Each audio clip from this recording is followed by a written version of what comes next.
And as far as the Flyers and the Bruins are concerned, it's been a one-goal victory, a pair of them in sudden death overtime, all three of them by one goal over the Flyers by Boston. And as the saying goes, Terry, the back's to the wall, they're on the ropes, but they're not done yet. Don, I think it was most aptly described by Flyer defenseman Joey Watson. He said, we backed ourselves up for a long run at it. He said, now let's start our long run, he said. And coming in on a bus from the hotel to the rink tonight, it was an atmosphere of sort of just quiet contemplation, maybe a lot of soul-searching going on among some of our fellows. And I think tonight they're ready for them. Freddie sure had a nice talk with our club before we come on the ice, Gene, and he's got them. They know what they have to do tonight.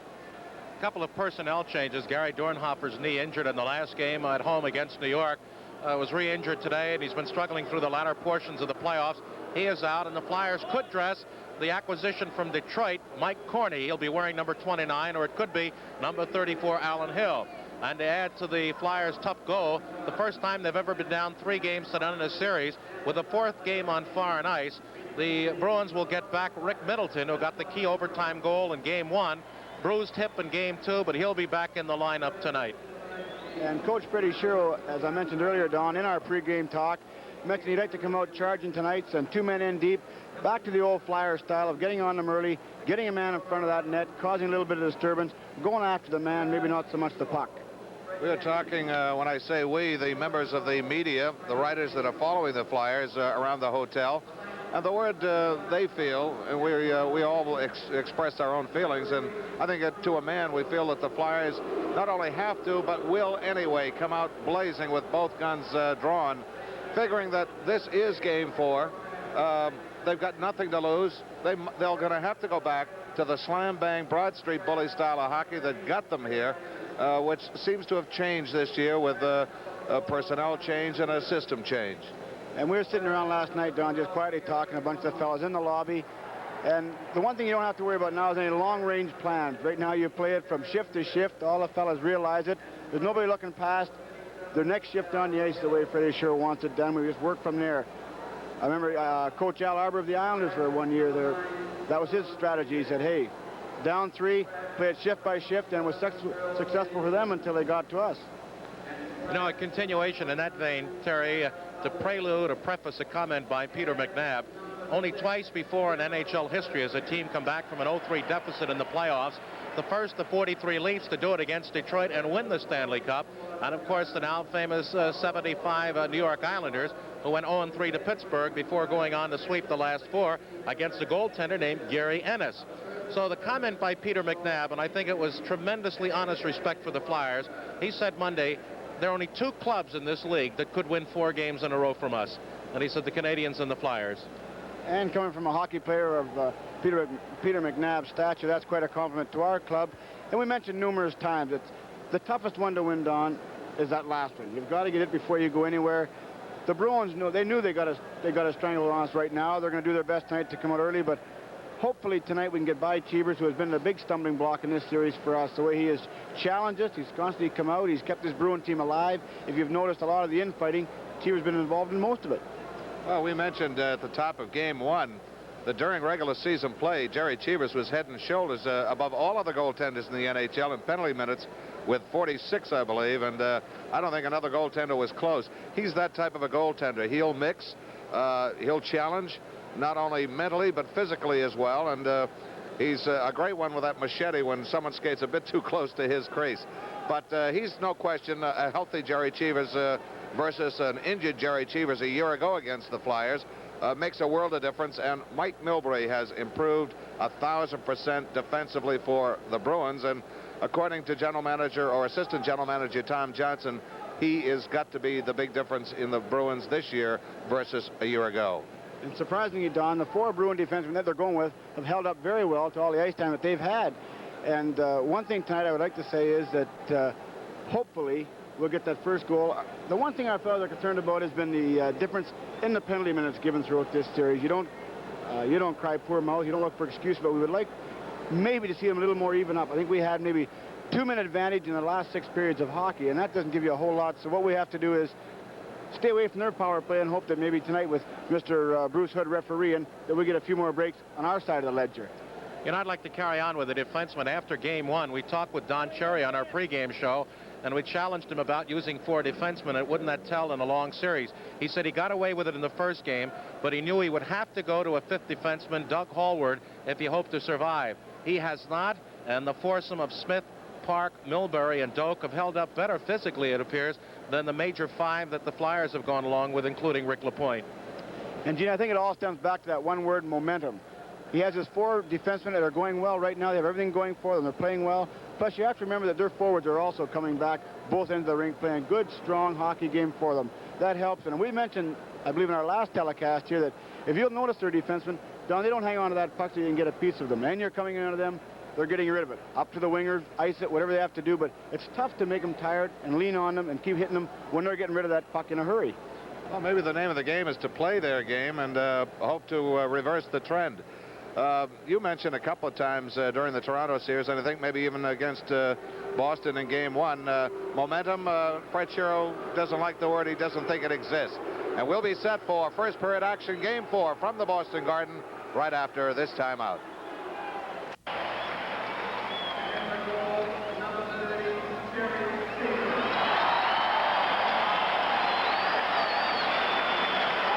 In keeping with FCC regulations, we'd like to advise you that Don Earl and I have been selected and paid by this station in the Philadelphia Flyers. Our referee, Bruce Hood, along with veteran Neil Armstrong, the linesman, and Ron Finn.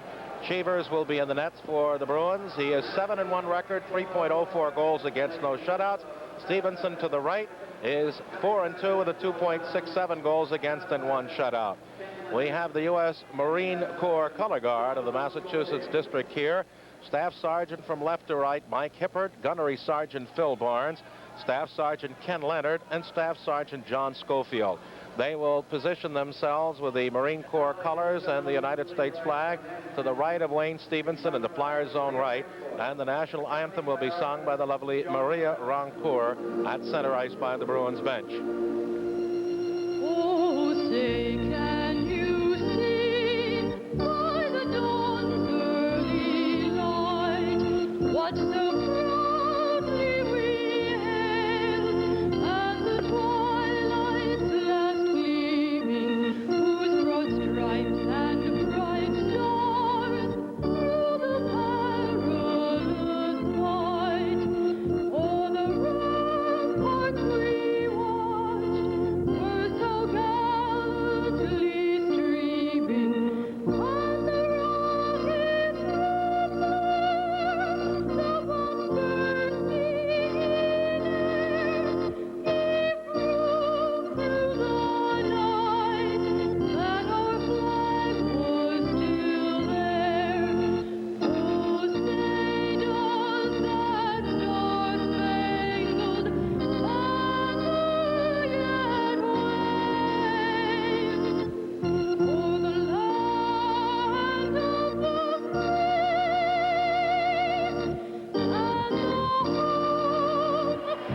and the To clarify Terry Chris' remark, the penalties are even 11 apiece on minors and 1 major, but in the last 120 minutes of play, the Flyers have only had 1 power play advantage. They're 1 for 1 on that, and when that aspect of your game is taken away, it also creates a gap. The McNabb line will be out against the Clark line. Key game for Philadelphia. First period action. Let's go Flyers, and let's go Don Earl. Thank you, Gene Hart. Flyers defending the goal to our right here in the first and third periods. The Bruins to our left. Bruce Hood, the referee.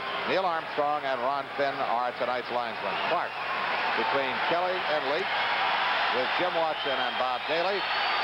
Flyers trying to keep their Stanley Cup playoff hopes alive as they vie in Game 4. Flyers control the faceoff. Jim Watson across to Daly. Trying to move out against the forechecking McNabb and Wensing to Jim Watson. Shovels it down the left wing, boys, but we have an offside called immediately against the Flyers. Rather than gambling with going the inexperience of a Mike Forney or Al Hill, and despite his injury, which puts him at a disadvantage, the Flyers have dressed Mel Bridgman.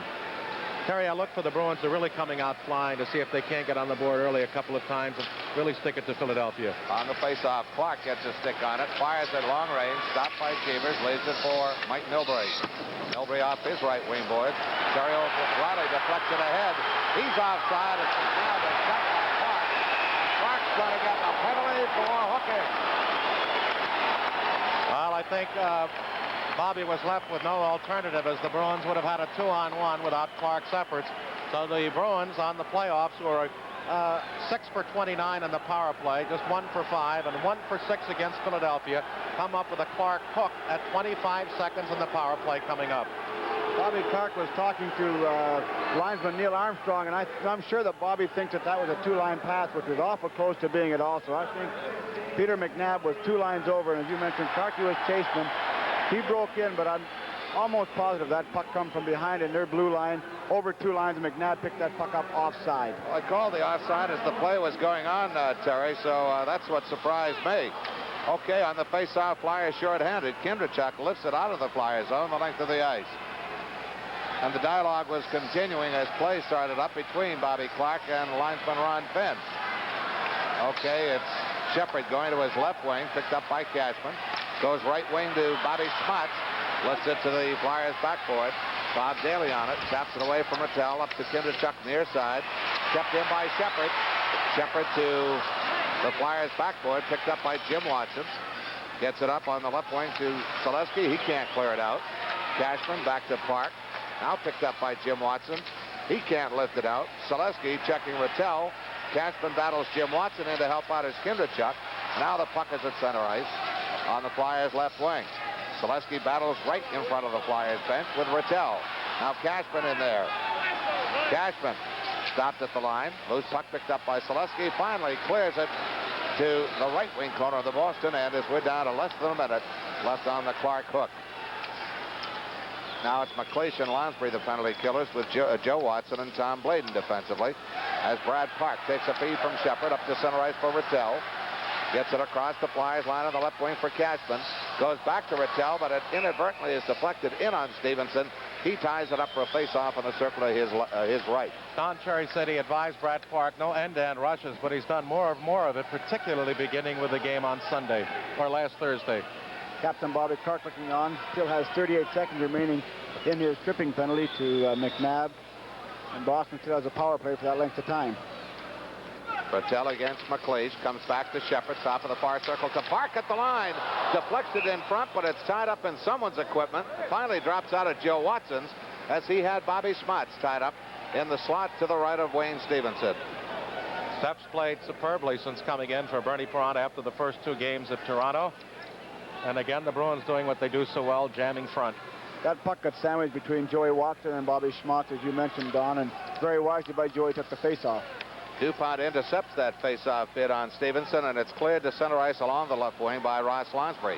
Dumped right back in on the far wing. Bladen looks for an opening and rifles it over the heads of everyone to the Boston left wing corner. Cheevers handles it, drops it off behind his net to Shepard. Clark will be out in 14 seconds. Puck eludes McNabb, goes deep in the Flyers zone. Icing is waved off. DuPont swings the net. Deflected by Lounsbury back to the Boston line where it's Brad Park. Goes left side for Milbury. The rookie across the Flyers line. Blocked off. Gets it to Schmutz. Drive on Stevenson. What a save as he dropped down to both knees as Marcotte was crowding along the post, and it's tied up for faceoff. 17:31 to go in the first period. There's no score. Clark came out from the right wing boards by Schmutz. Stevenson saw it all the way and made the big save.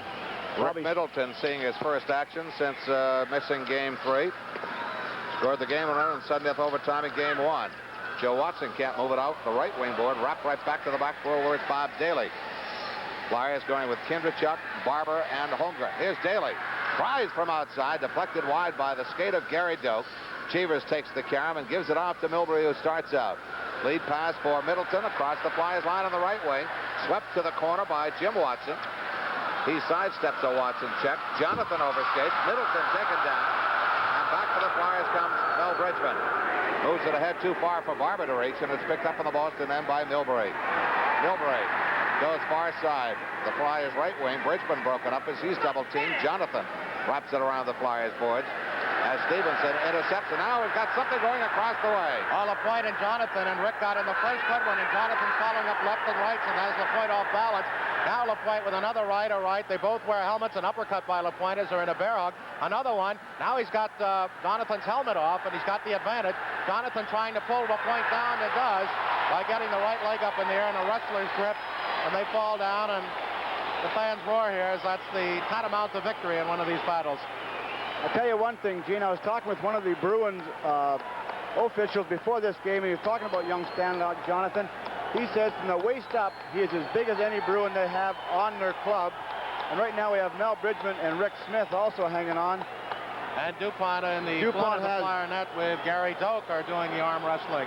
With a squeeze on Watch him. out. Doak and DuPont. And Bruce Hood, in order to cut this down quickly, might tell them, look, knock it off or game misconduct for delay of the game. Now everybody's gathered around in front of the Flyer net, and Wayne Stevenson is doing a Ken Dryden, and everybody else is piled in there. Finally, they're separated, and let's see if Bruce Hood wants to shake them off. Yes, I think he is. They're both going off as well. So we've got our first bit of fireworks at 3:19. Jonathan LaPointe, Doak, and DuPont, and we'll give you the penalties after. We remind you, 16:41 remaining in a scoreless first period. Forrestal. Back here at the Boston Garden, we've got majors, I'm sure, to LaPointe and Stan Jonathan for fighting, and then probably roughing minors to DuPont and Doak. As I was mentioning earlier, Gene, young Stan Jonathan is a tough customer in his own right. In the LA series, I was informed that he went toe-to-toe with Davy Schultz, and they just stood back and let them go, and it was just a standoff because they both got tired of swinging, and finally just on mutual agreement went to the penalty box. So he is no easy cookie for Rick LaPointe to tangle with. All right, here what the penalties were. Jonathan and LaPointe each 5 for fighting, and oddly enough, DuPont 2 for holding, and Doak 2 minutes for roughing. Doak threw a punch, and I think that's why he got the roughing, and Moose did not throw a punch, so he got it just for holding. I noticed Rick LaPointe heading to the dressing room, so possibly that'll be for some equipment being repaired to him, as he should be back in time to be out when his 5 minutes are up. So we have fireworks and early going down with 16:41 remaining in the first period. We've got the makings of a royal battle. Strangely enough, it's been Boston fans who have been the ones to ask the question, why are the Flyers so tame in this series? Well, maybe they're getting their wish. All right, Jonathan now 20 minutes on the playoffs. LaPointe 7, DuPont 33, and Gary Doak on the playoffs 22.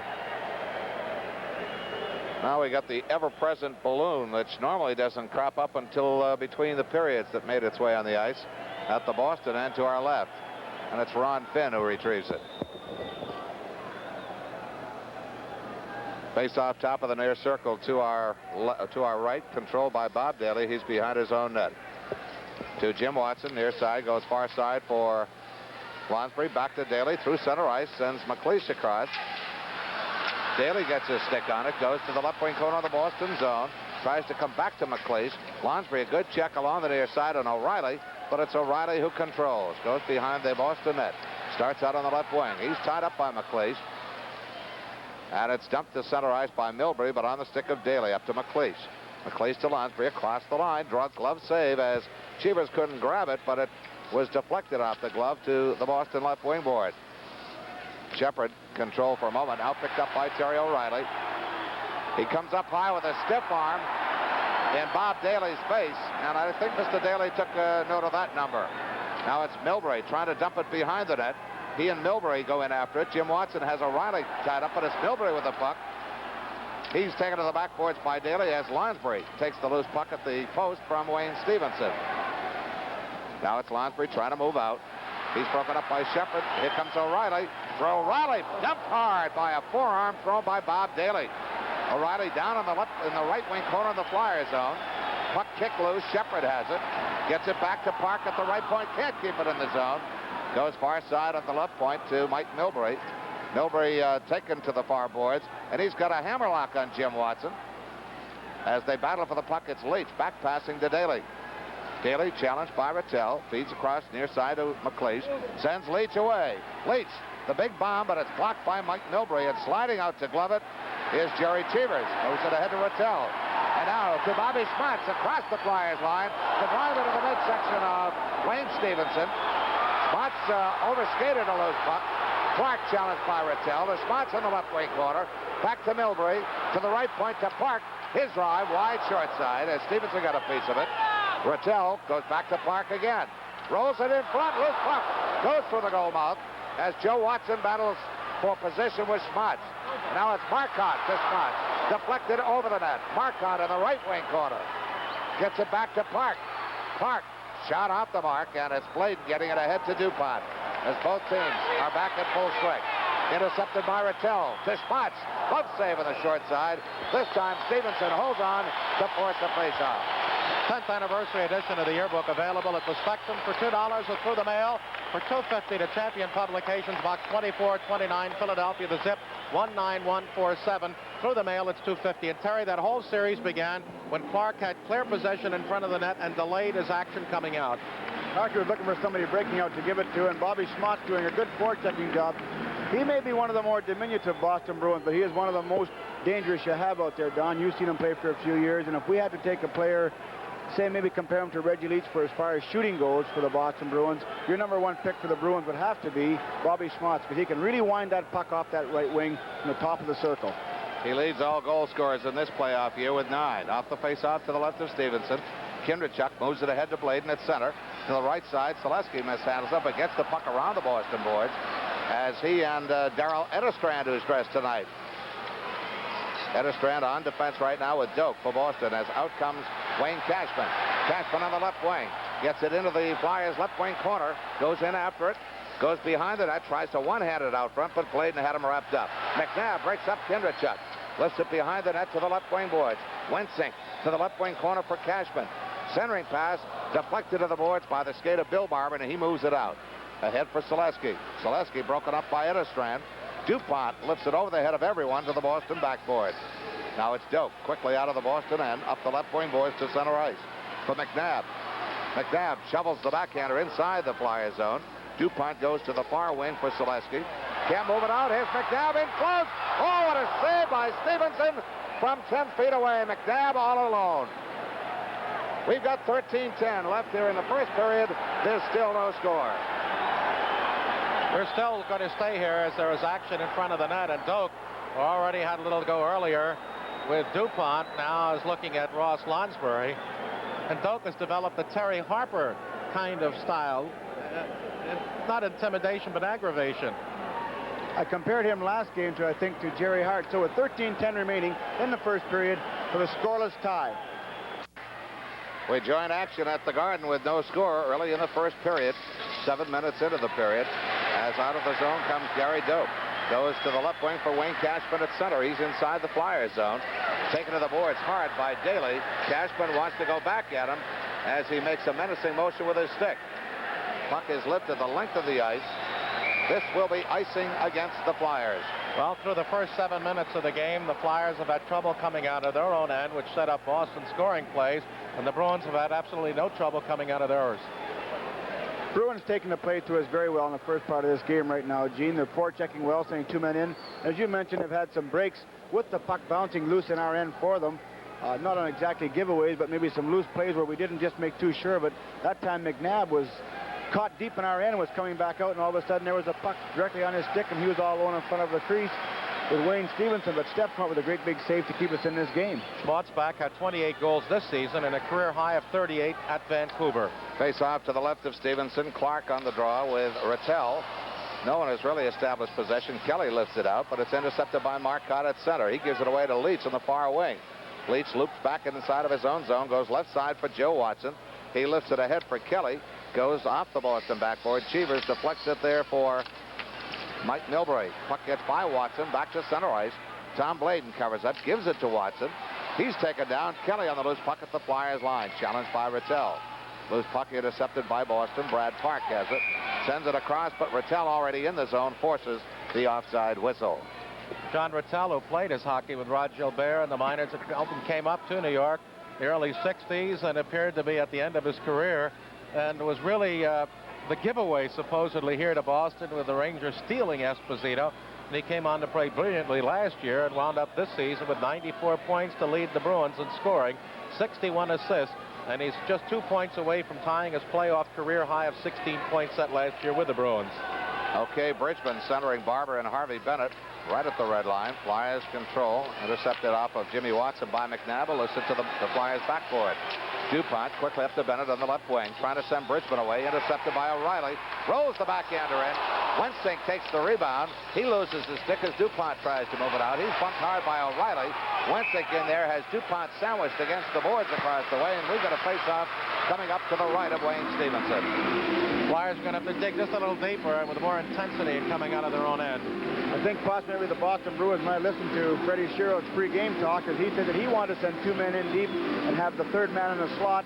And so far, the Bruins have played that game to perfection in the early going of the first period here. Still no score. McNabb between O'Reilly and Wensink. Face-off to the right of Stevenson. Bridgman against McNabb.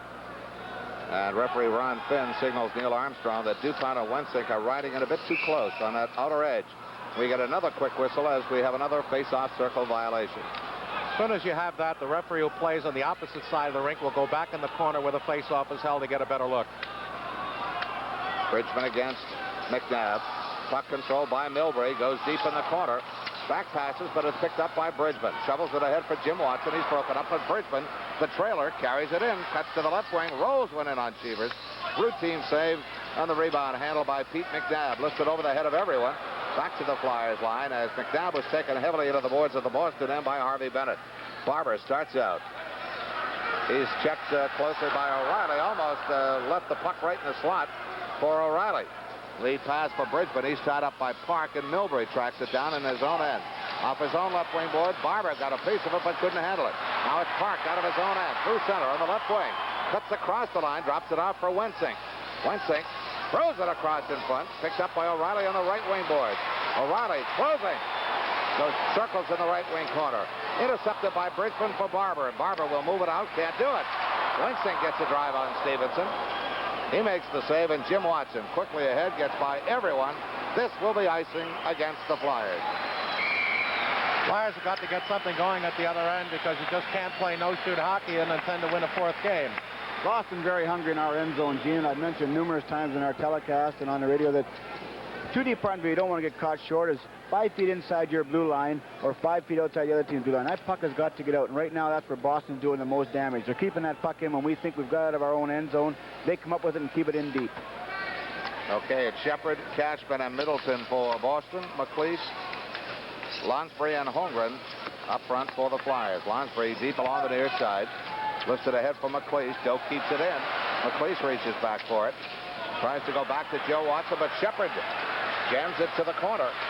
Lonsbury taken to the corner by Middleton as they both try to free the puck. Down goes Lonsbury. Cashman tripped up.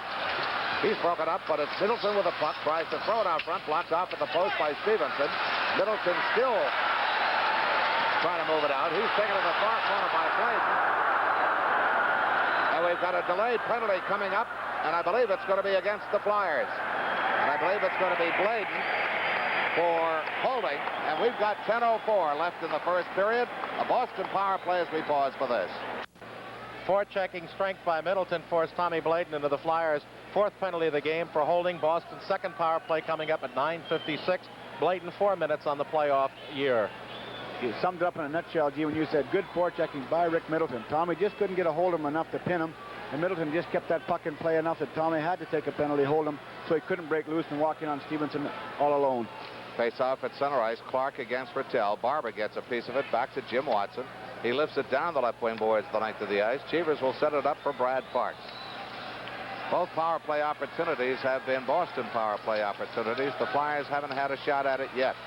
Okay, it's Marcotte hitting Rattel, the trailer, out of the Boston zone to center ice. Drops it back off to Park inside the Flyers zone. Marcotte kicks it ahead. Here comes Rattel. Shot taken away by Clark. And now it's Marcotte with a loose puck. Challenged by Jim Watson. Smots back to the right point for Park. Halfway down the right wing boards. Smots back to Park at the right point. Through a screen. Tip-in attempt goes wide as Stevenson got a piece of it. Face-off will not be outside as the Flyers had hoped. It'll be in the circle to the left of Wayne Stevenson. Terry, in all due respect to the Boston forechecking that's been strong, the Flyers have had on half a dozen occasions clear-cut possession and have been unable to unload. There's a chance right there with Clarkey coming back, and what a good defensive move Bobby Clark made on number 10, Jean Rattel, right there, to get that. Rattel was all alone walking in, just getting ready for his shot. Clarkey come back and just out-muscled Rattel off that puck. Coming into tonight's game, the Bruins 3 out of 17. They're now 3 out of 18 on power plays against the Flyers in this series. Back to Shepard, the top of the slot. It's deflected wide of the backboard. And it's cleared the length of the ice, picked up by Shepard deep along the near side.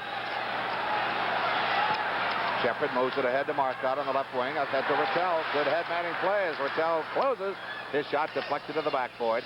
Kindrachuk can't move it out as it's kept in by Smots. Marcotte drops it back to Shepard at the line for left point. The drive hits the backboard. Would have gone through the net had it hit it, as he really had that one labeled. Puck cleared out. And now we have Smots and DuPont with a stick held high and moving in very quickly, Bruce Hood. All right. There's an example right there where I said that Bobby Smots and Moose DuPont in front of our net started right here. Moose gives him a shot. He gives it back one there. Smots just misses Moose's face with the blade of his stick as he takes a swipe at him. And right there, Don, you've seen it over the years, and I have seen Bobby Smots, one of the better stickmen in the league, and by that I mean by stick fighting. You know he's not going to drop his stick. There's no way he is. You and mentioned possibly this the other night that rarely does he ever drop his stick. And with Big Moose DuPont facing you, maybe discretion is a better part of valor, but anytime you use that stick, it doesn't take a whole lot of gumption to hold on a stick and start swinging with it at all. That's when the damage gets done. Correction on those power play figures. I was looking at the regular season and not the playoffs. My correction. All right. It's slashing for DuPont and for Smots. So the Flyers pick up their 5th penalty, the Boston their 3rd at 11-10. And with 46 seconds remaining on the blatant penalty, the Flyers now forced to defend 3 against 4 attackers. Face off at center ice outside the Flyers line. Shepard across to Park on the right. Lost control, but covering nicely was Greg Shepard. Taps it ahead to Rattel as their short passes at center ice. Shepard checked from behind. Loose puck picked up by Kindrachuk, and he lifts it the length of the ice. Picked up by Brad Park in full flight. Out of his own zone on the left wing to center ice. Here comes the former Ranger defenseman. Drops it off for Shepard on the left point. Shepard started to fire, did fire finally. Daly got a piece of it. Challenges Rattel behind the Flyers net, but Park is there with it. He's challenged by Daly. Daly broken up. Jim Watson has trouble as he's double teamed. Daly covering the front of the net, finally whistled down for face-off deep in the Flyers zone. Flyers very solid on that, and in 3 ticks, Bladen will be out, and the Flyers will be back at even strength with Boston. 1:17 remaining on the slashing calls to Smots, and to the Flyers DuPont as Bladen up to the right of DuPont, ready to come back on ice. I think a good mention right now with 8:07 remaining in the period is Jimmy Watson, the fine play that he's had in this whole series. He is anticipating very well at both ends of the ice. Jimmy has stood up at center ice numerous times throughout this series and broke up sure 2-on-1s by Boston. Plus been getting back into our zone, Don, freezing the puck, making good defensive maneuvers in our end zone. On the face-off, back to the Flyers line. Milbury to Doak. His shot deflected wide by McNabb as out comes Bladen. Bladen neutralizes McNabb, and the loose puck is picked up by McLeish. McLeish out of his own zone, cuts to the left wing. Hooked from behind and broken up by Pete McNabb. Now it's Joe Watson with a loose puck. Pulls it at the red line. Moves it ahead for Lansbury. Too far for him to reach as Milbury moves it back to center ice along the far wing. LaPointe to the near side for Joe Watson. Lifts it down the left wing, boys. Cheevers will set it up for Milbury. Milbury starts right out on the near side of the Boston net. Ahead for McNabb, wing to wing, Marcotte across the Flyers line. Rolls it to the Flyers backboard. Tapped to the far wing by Cheevers, but by Stevenson, but right to McNabb. And his drive is gloved by Steph as out comes McLeish. Ahead to Rick LaPointe. He breaks with Lansbury. Through center ice. Inside the Boston zone. Rolls one in on Cheevers. Cheevers sweeps it behind the net to the near corner, picked up by Doak. Doak starts out on his right wing. Long lead pass. Marcotte knew if he touched it, it'd be offside. He would have been smart to touch it and get the offside call because it's coming back icing anyway. Teams have 9 seconds remaining on the Flyers DuPont and Boston Smots penalty. 6:59 remaining in a scoreless first period. And the Flyers getting only their second face-off, Terry, in the Boston end. And they've only had 2 or 3 shots on Cheevers. One from Bridgman at the blue line, and then that little flip one in on Cheevers again. And they've had absolutely no offense continuing as they did Thursday night. Schmaltz looking on from the penalty box. Bobby Clark checks his alignment as he has Barber directly behind him. He moves Jimmy Watson along the boards. He's got Bladen out by the line to guard against any Boston outbreak.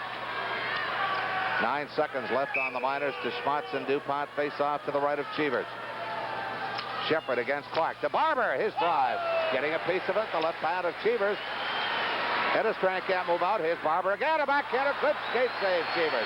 Shepard over skate. Clark tries to throw it in front, but a great defensive move by Brad Park to break up the play as both teams are back at full strength. Here comes O'Reilly. O'Reilly to Shepard. He's double teamed and broken up. Cheevers for Clark at the side of the net, around the near side.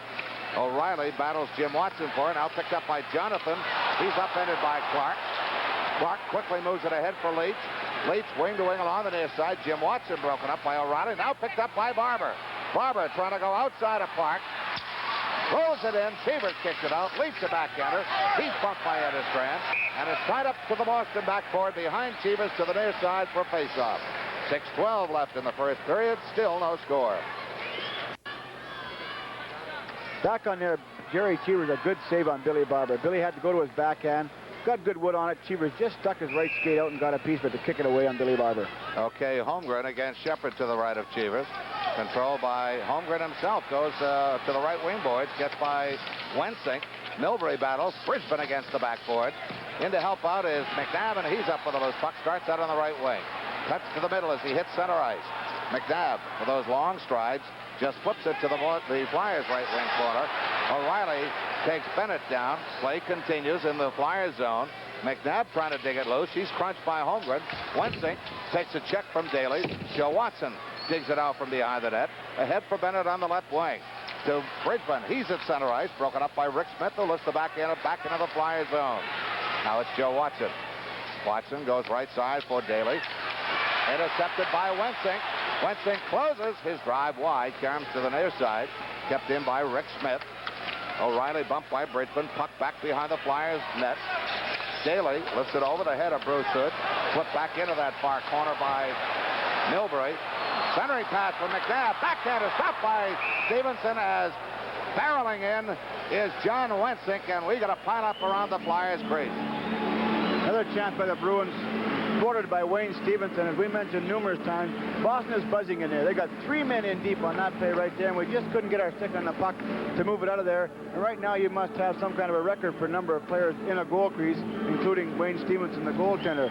All 3 Bruin players were caught in deep, but still we couldn't get that puck out.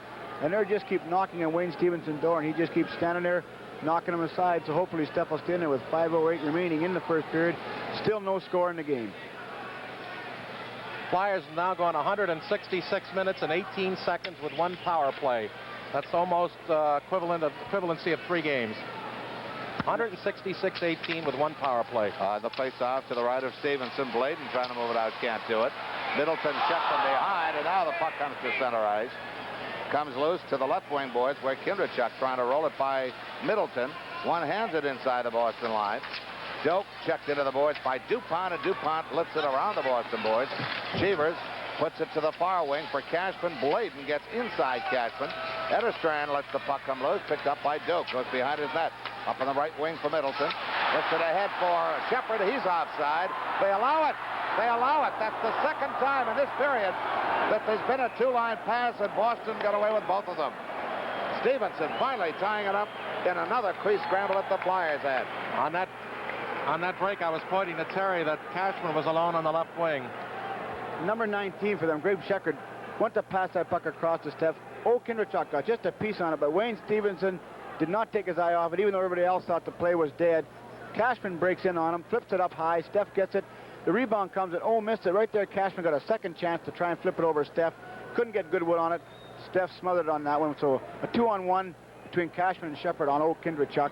And Wayne Stevenson once again was equal to the task. Bladen, who went into the corner, got up and then tripped, and that allowed Cashman to come up uncontested on the left side. Face-off as play will resume is to the left of Stevenson. Rattel against Clark. Schmatz wants a new stick. He gets it from trainer Dan Kenny across the way. It'll be Rattel, Marcotte, and Schmatz against Clark, Barber, and Reg Leach. DuPont and Joe Watson, defensemen for the Flyers. Brad Park and Rick Smith for Boston. On the faceoff, back to Schmatz, pulls the trigger, blocked wide, and Clark moves it ahead. Barber has to cut deeper as Schmatz is on him. Circles along the near side, now goes behind his own net to DuPont, who reverses it near side for Joe Watson. Schmatz gets a piece of it as the Flyers continue to have their problems getting it out. Kept in by Park. His drive and a good skate save as Stevenson just got the tip of his skate on that drive to deflect it to the backboard. Now on the far wing, Clark kicks the puck loose. DuPont kicks it further toward the blue line. Now kicks it to center ice as he lost his stick, but Boston gets it right back. Brad Park challenged by Barber. He slips and falls. Here comes Rick Smith. Flips one in wide of Stevenson. He gets the glove on it, drops it out for Joe Watson. Reverse pass near side, the left wing for Barber. He flips it to center ice. Rick Smith chases it down at his own line. Now it's Bill Barber. Barber runs into his own man, and Leach takes him down. Now Leach gets the puck. He's broken up. Here comes Marcotte. The shot. Oh, to save. Follow-up shot. Another one. His puck in front. His puck still. The Flyers have kept the door shut, and it's been a miracle right there, Terry. I'm sitting here really smiling, Terry. It's unbelievable that that puck didn't go in. Tommy Bladen, Big Count Daly, and Wayne Stevenson. Boston had every chance in the world to put that in. Just couldn't get it down. It bounced around. There's one by Stevenson. That one stopped by Daly, and Stevenson come across. Right there is Tommy Bladen, Reggie Leach. Another one by Ross Lonsbury.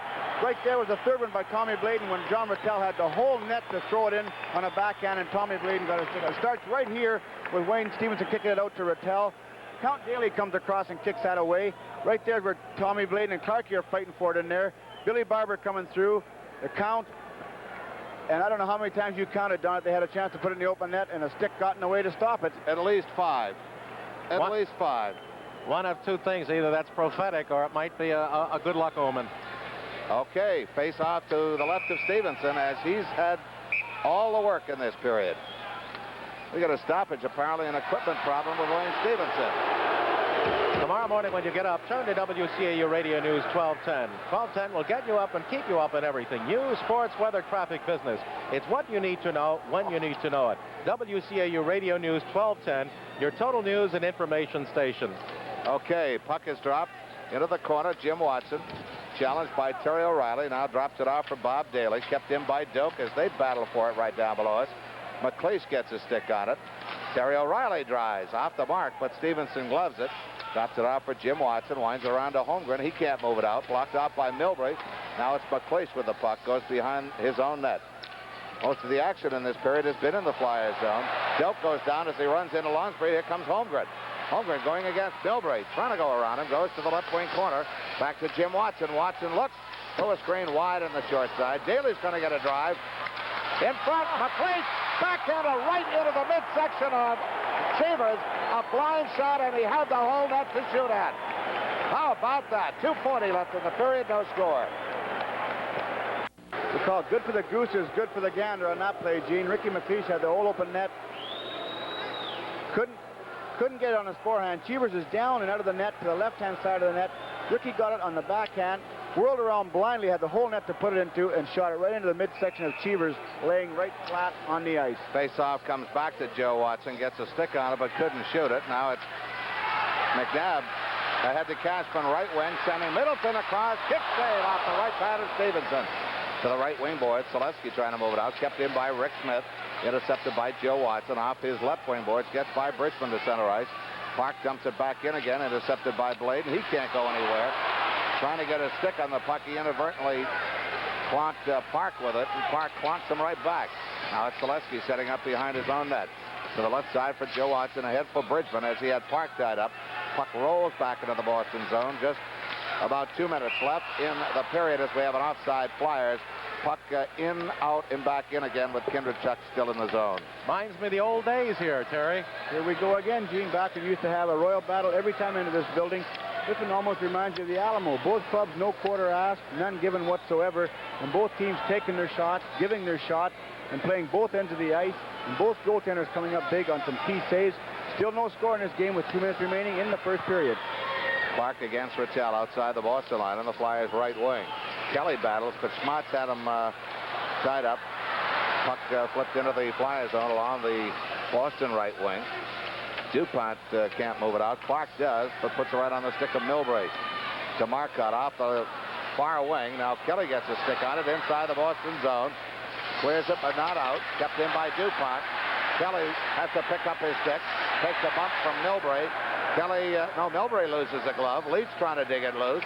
That's all in the Boston right wing corner. Now goes behind the net. Picked up by Gary Doak along the Boston right wing. Ahead for Rattel. To Marcotte. Left wing. Has to reach back for it. Centering pass in the slot. Spots overskated it. Clark doesn't have his stick, so has to block it. Down goes Jim Watson. Lifts it, but not out. Leach controls. He's broken up. Clark gets it to center ice. Now it's Clark taking a flip ahead for Leach. Trying to cut inside. He's held by Milbury, and the puck is cleared back to center ice. DuPont hits the linesman with it. Kelly climbs the back of Milbury, trying to get along the boards, and the puck goes to the Boston backboard. Now it's up to Rattel. To center ice on the right wing to Schmatz. Schmatz inside the Flyers line. Drive stopped by Stevenson. Shoveled to the backboards for Joe Watson. 40 seconds left in the period. Kelly can't clear it out. Clark from the right point. Off the stick of Rattel wide. Marcotte tries to throw it in front. Rattel gets a stick on it. Puck behind the Flyer net. Now in the Flyers left wing, Kelly golfs at it. Can't move it out. Now Kelly tries to skate it out. He can't do it. Everywhere you see the puck, you see at least one Bruin. Now it's Brad Park at center ice. 12 seconds left in the period. Cashman to Schmatz at the Flyers line. Rolls it to the Flyers backboard. Joe Watson on it. To Lansbury on the left wing. Across to Daly. Daly can't get by Shepard. Kept in by Cashman, but time runs out here in the first period with the score. The Flyers nothing and Boston nothing. Boston Garden, Gene Hart with guest analyst Terry Crisp and Don Earl. The score at the end of the first period of the Little Bighorn, it's the Indians nothing and Custer nothing, but the Indians threw many arrow on our side. The shots, Bruins 18, the Flyers 6, and the Flyers awfully sluggish in their own end without the intensity coming out, and the Bruins are just swarming and just keeping the Flyers bottled up. And thanks to Wayne Stevenson in one lucky area when the Bruins couldn't find the open net, this game remained scoreless with the 8 penalties called, 5 of them to Philadelphia. Now, one barrage you mentioned, Gene, thanks to Wayne Stevenson, I think you could possibly get that adage where it comes from. Everything in but the kitchen sink. They had about, as Don said, 5 or 6 wide open net shots to put it in, and a stick got in the way every time, thank goodness. Touch wood 3 times for that one. Gene, you mentioned the one thing that I think is our most important key to that period, the shots, 18-6. It was mainly because we had a few mental lapses just inside our blue line. Gene, we're not clearing the puck the way we should. That's when you have to bear down. 5 to 8 feet inside your blue line. If you think you've got that puck out of there, you've got to get it out. Right now, our fellows are having trouble. As you mentioned, Boston is all over them, just inside the blue line, keeping the play, keeping the pressure on them, taking those shots. So no score at the end of the first period. Penalties again, 5-3 for Philadelphia. The Bruins 18-6 on shots, and our intermission activities will continue after this. The puck in the net in one flurry that we counted on the replay. 5 separate times they had golden opportunities, and maybe 3 of those 5 with a wide open net, as Stevenson had already committed himself on the first 2 and was down and out. And then back at the other end of the rink a bit later on, later in the period, McLeish with a wide open net with Chivas already down, took a blind backhand drive and drove it right into Chivas' glove hand in the midsection, and it was tied up there, and the period was soon thereafter over. But a brand new 20-minute segment, second period action. Let's go Flyers, and let's go Gene Hart.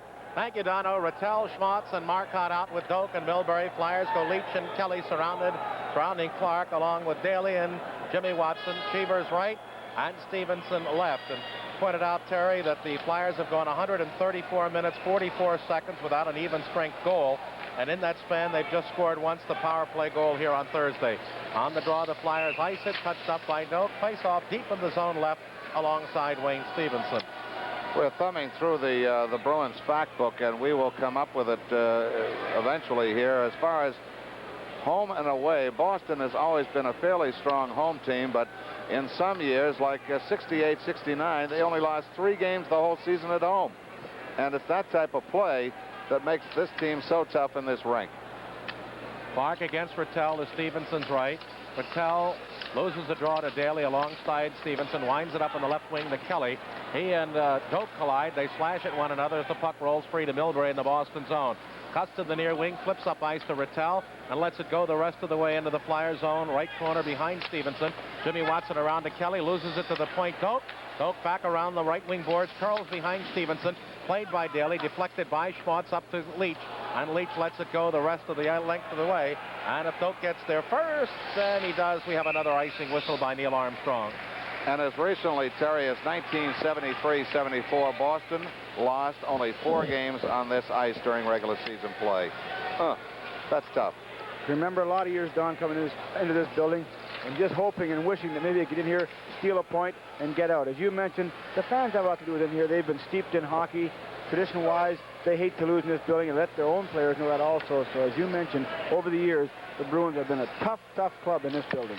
McLeish, Holmgren, Lonsbury as Dornhofer is out. Holmgren up at center ice, over skates, gets it through at the Bruin line, can't control it, rolls it alongside Cheevers as Holmgren slowed down by Rick Smith.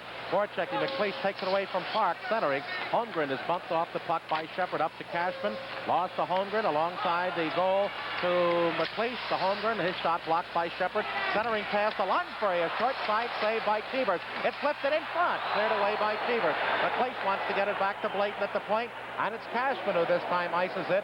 And racing after it is Middleton, but cutting across in front of him is Joe Watson of icing Bruins.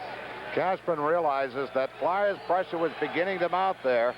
Good backhander by Lonsbury, saved short side by Cheevers, and almost setting it up from McLeish back to the point when Cashman iced it. Good puck maneuvering inside the Bruins zone between Ross Lonsbury, Ricky McLeish, and Paul Holmgren. Right there, Cheevers is down sprawling, trying to swim in that frozen stuff, and there's just no way you can possibly do it. Ross just couldn't quite get the handle on to flip it over Cheevers, and then, as you said, Cashman very alertly just iced the puck out of harm's way, take the face off to the left of Cheevers. All right, to Kindrachuk, tied up Barber. Barber bumped off by Smith. They wrap one another up. Park around his own right wing boards to O'Reilly. Forecheck by DuPont. It centers and a short side shot by Zaleski. Good save, Cheevers. And Don, he just wanted to make the quick observation of a change. Last year, Rick Smith in another league. So was Cheevers. Rattel and Park were with New York, and McNabb with his Buffalo. And here they are a year later, leading the Bruins to a possible finals berth. Well, Milbury, according to the Bruins, seems to be the biggest difference. Right off the draw, a quick backhander by Kindrachuk, and Cheevers makes his best save of the night. And Jerry Cheevers earning his pay early in the second period right there. A good glove save off the stick of Oris Kindrachuk right from the faceoff. And just earlier before that, he robbed Don Zaleski, who come around the net and tried to stuff one in from a pass from Moose DuPont. So Cheevers is earning his money early in the second period. All right, McNabb up the slot from O'Reilly. He's got O'Reilly on his right, dumps it in the corner left of Stevenson. DuPont in there with O'Reilly. DuPont quickly up to Kindrachuk. Oh, looks down the left wing boards and plays to Barber. He comes with Zaleski breaking for the net. Barber in a drive. And Cheevers out. Barber tries to center with Cheevers out. And can, as it was wrapped up behind by Smith, by Park, and we get a standard of play. And again, you wish you'd feed off to the open wing with Cheevers well out of the net. They tried on that one, Gene. A good play by Don Zaleski and Billy Barber. We mentioned before the game started that we have to make it 2-on-1 with Cheever coming out like he does in challenge. And right there, Don Zaleski comes from a long ways behind with Billy Barber to get a 2-on-1. Billy Barber elects to take the shot. Cheever gets a piece of it, but he also gets enough to deflect it into the corner. And with Don Zaleski parked out in front of the net, waiting for any kind of a pass at all, Billy just couldn't get enough stick on that puck to get it out to the bird with number 8 McNabb watching him. So we got to do a little more of that, create 2-on-1s and make Cheevers come out and get it to the off man. Rattel, Schmaltz, and Marcotte, they clear out the center. The Flyers have Bridgman on with Harvey Bennett and Kindrachuk. They flip it in on Cheevers, but Bridgman was just inside the Boston blue line when he received that pass offside. Milbury back with Doak, Daly with Jimmy Watson. You know, you go back to last year, Gene. Cheevers was injured, and that has to be a big difference. The arrival of Milbury and Doak and Rattel and Park with a whole year of Cherry system under their belts. All right, Flyers dump it down behind Cheevers. No score, 2:10 gone, second period. Puck on the near side. Marcotte will try to get it up ice to Rattel as Daly committed. And it's broken up nicely by Jimmy Watson. Deflects the length of the ice to Stevenson's right. Played around the near side by Bridgman up to Harvey Bennett. He fails to clear. Watson the slot shot. Stevenson grabs, drops off to his left, and plays up to Bridgman. Tries to get it away to Kindrachuk at center ice. Hit by the stick of Schmaltz and cleared to the near side at center where Marcotte touches up. High stick call. Stoppage of play, 17:28 remaining second period. There is no score.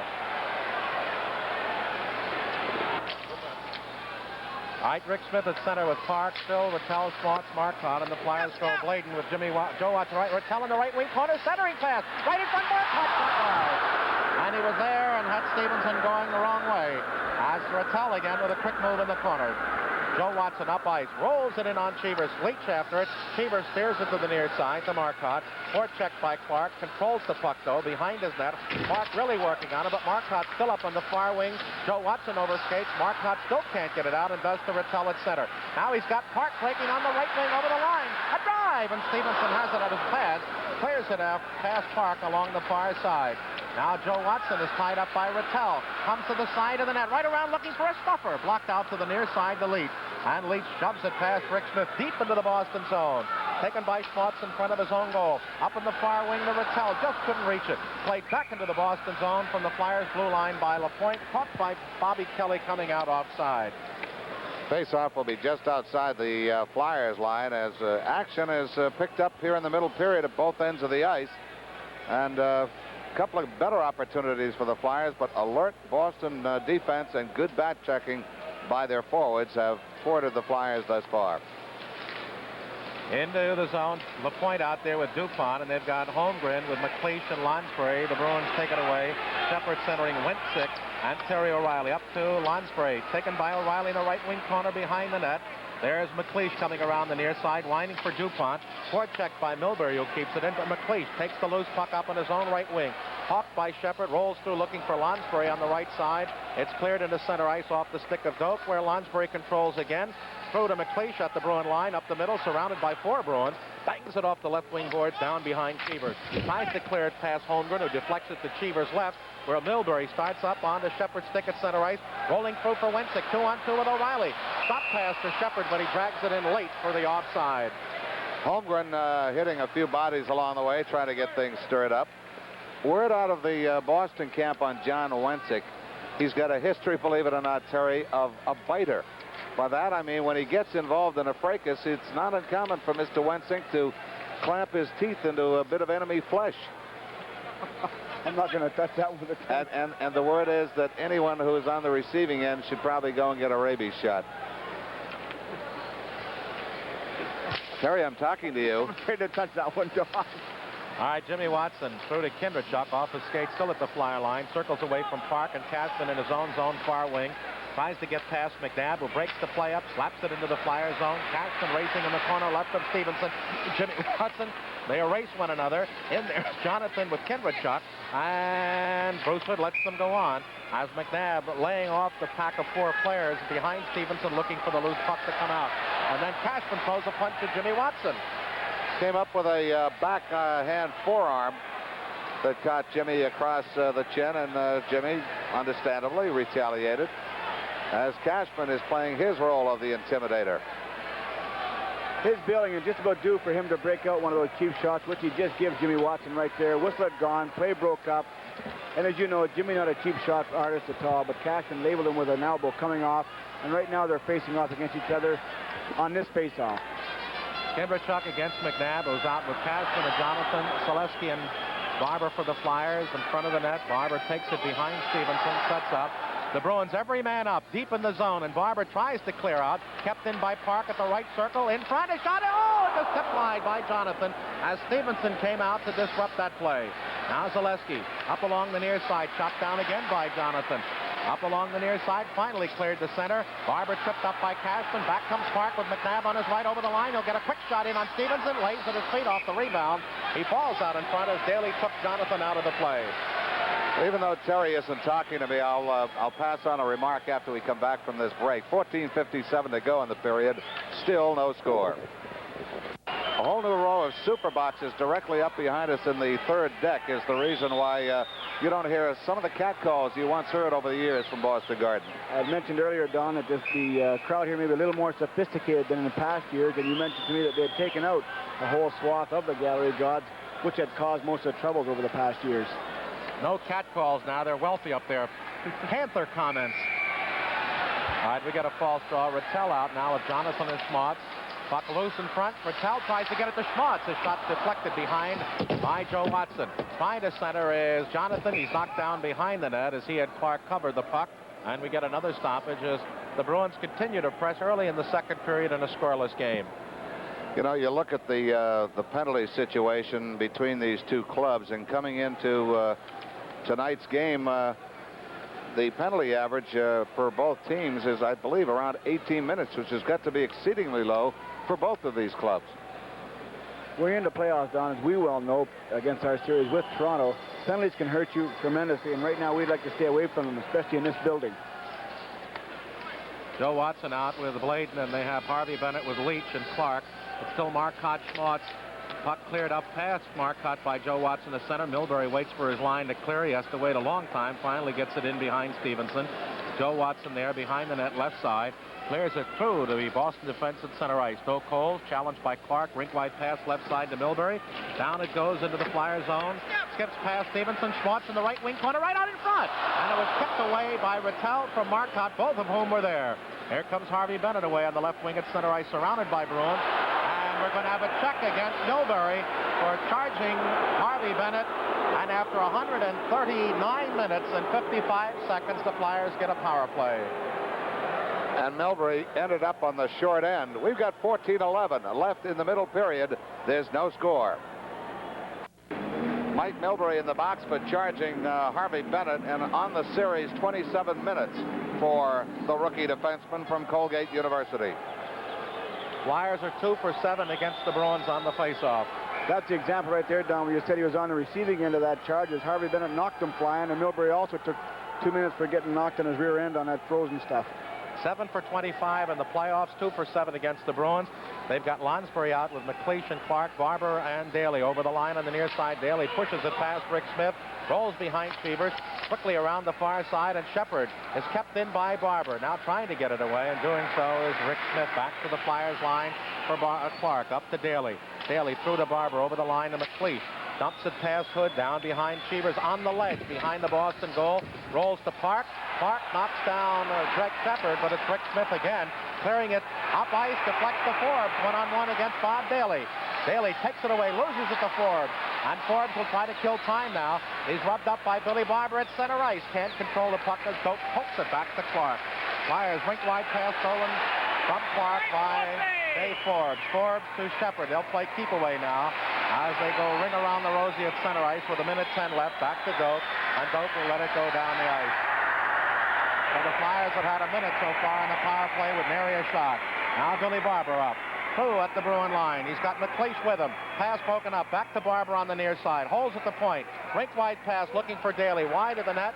Played into the far corner to Lonsbury. Right out in front. Clark a shot. And Chevers with a good save on a feed from Lonsbury, and the shot by Clark. Interesting statistic if you want to go to statistics in play thus far between these two clubs. 3 games. Penalty killing percentage. The Flyers actually have a better percentage than do Boston. 66.7 for the Bruins, 72.5 for the Flyers. And the Flyers also have a better power play scoring percentage. And they need one right here now, Terry. With 46 seconds remaining on the penalty to Mike Milbury. Despite their tremendous defense, the Bruins have been scored 11 out of 33 on the power play. Right in front is shot by Bridgman. Another rebound. He's got wide. And there was a chance. It comes out in front again to Kindrachuk. Ties up Shepard. And here comes Rick Smith away to Marcotte. 2-on-2 against Dupont. Marcotte 50-footer. And it was right on the short side corner.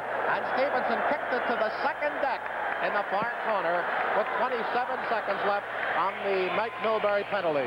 I'll tell you, Terry, I grew up in this building watching hockey since 1939. I've never seen a shot go in that corner of the second deck. And right there, Jerry Cheever just robbed Mel Bridgman close in. Mel got a backhand, kicks his own rebound, and just come out on a stick, but the puck was just bouncing wide of the net when Mel had Cheevers out of the net, was behind him with the puck, but put it wide off the backboards and out again. All right, 25 left on the penalty. We've got 12:34 remaining in the second period. No score in the game. Leach now swings out to the right side of his net. Gets past Marcotte at the Philadelphia line. Right up the middle with Bridgman on his left. Flips it down behind Chevers. Sets the puck up away from Kindrachuk, and he'll ice it himself if he gets the chance.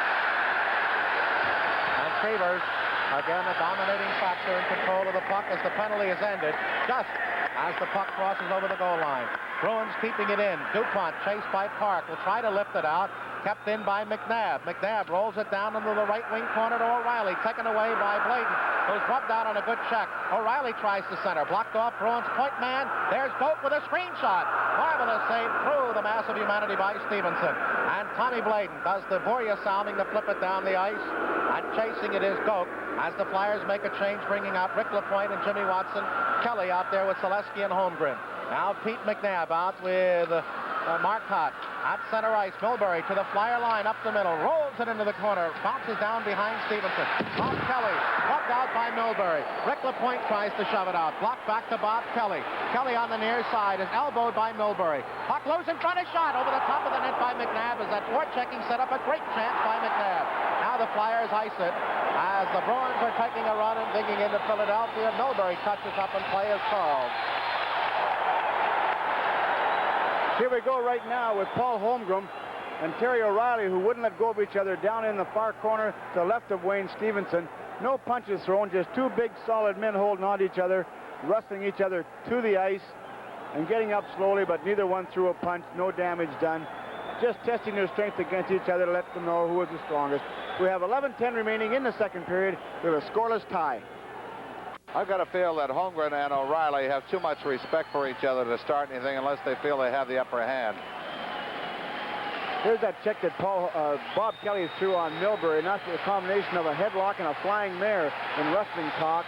Right there is O'Reilly in the corner mucking it up with some of our players, and the Hounds still just rotating like a pinball out there. So good heavy hitting, good action out there, and a nothing game. Well, the Riot Squad remains out. O'Reilly and Wensick centered by McNabb. And Kelly and Selesky centered by Holmgren with Bladen and Joe Watson.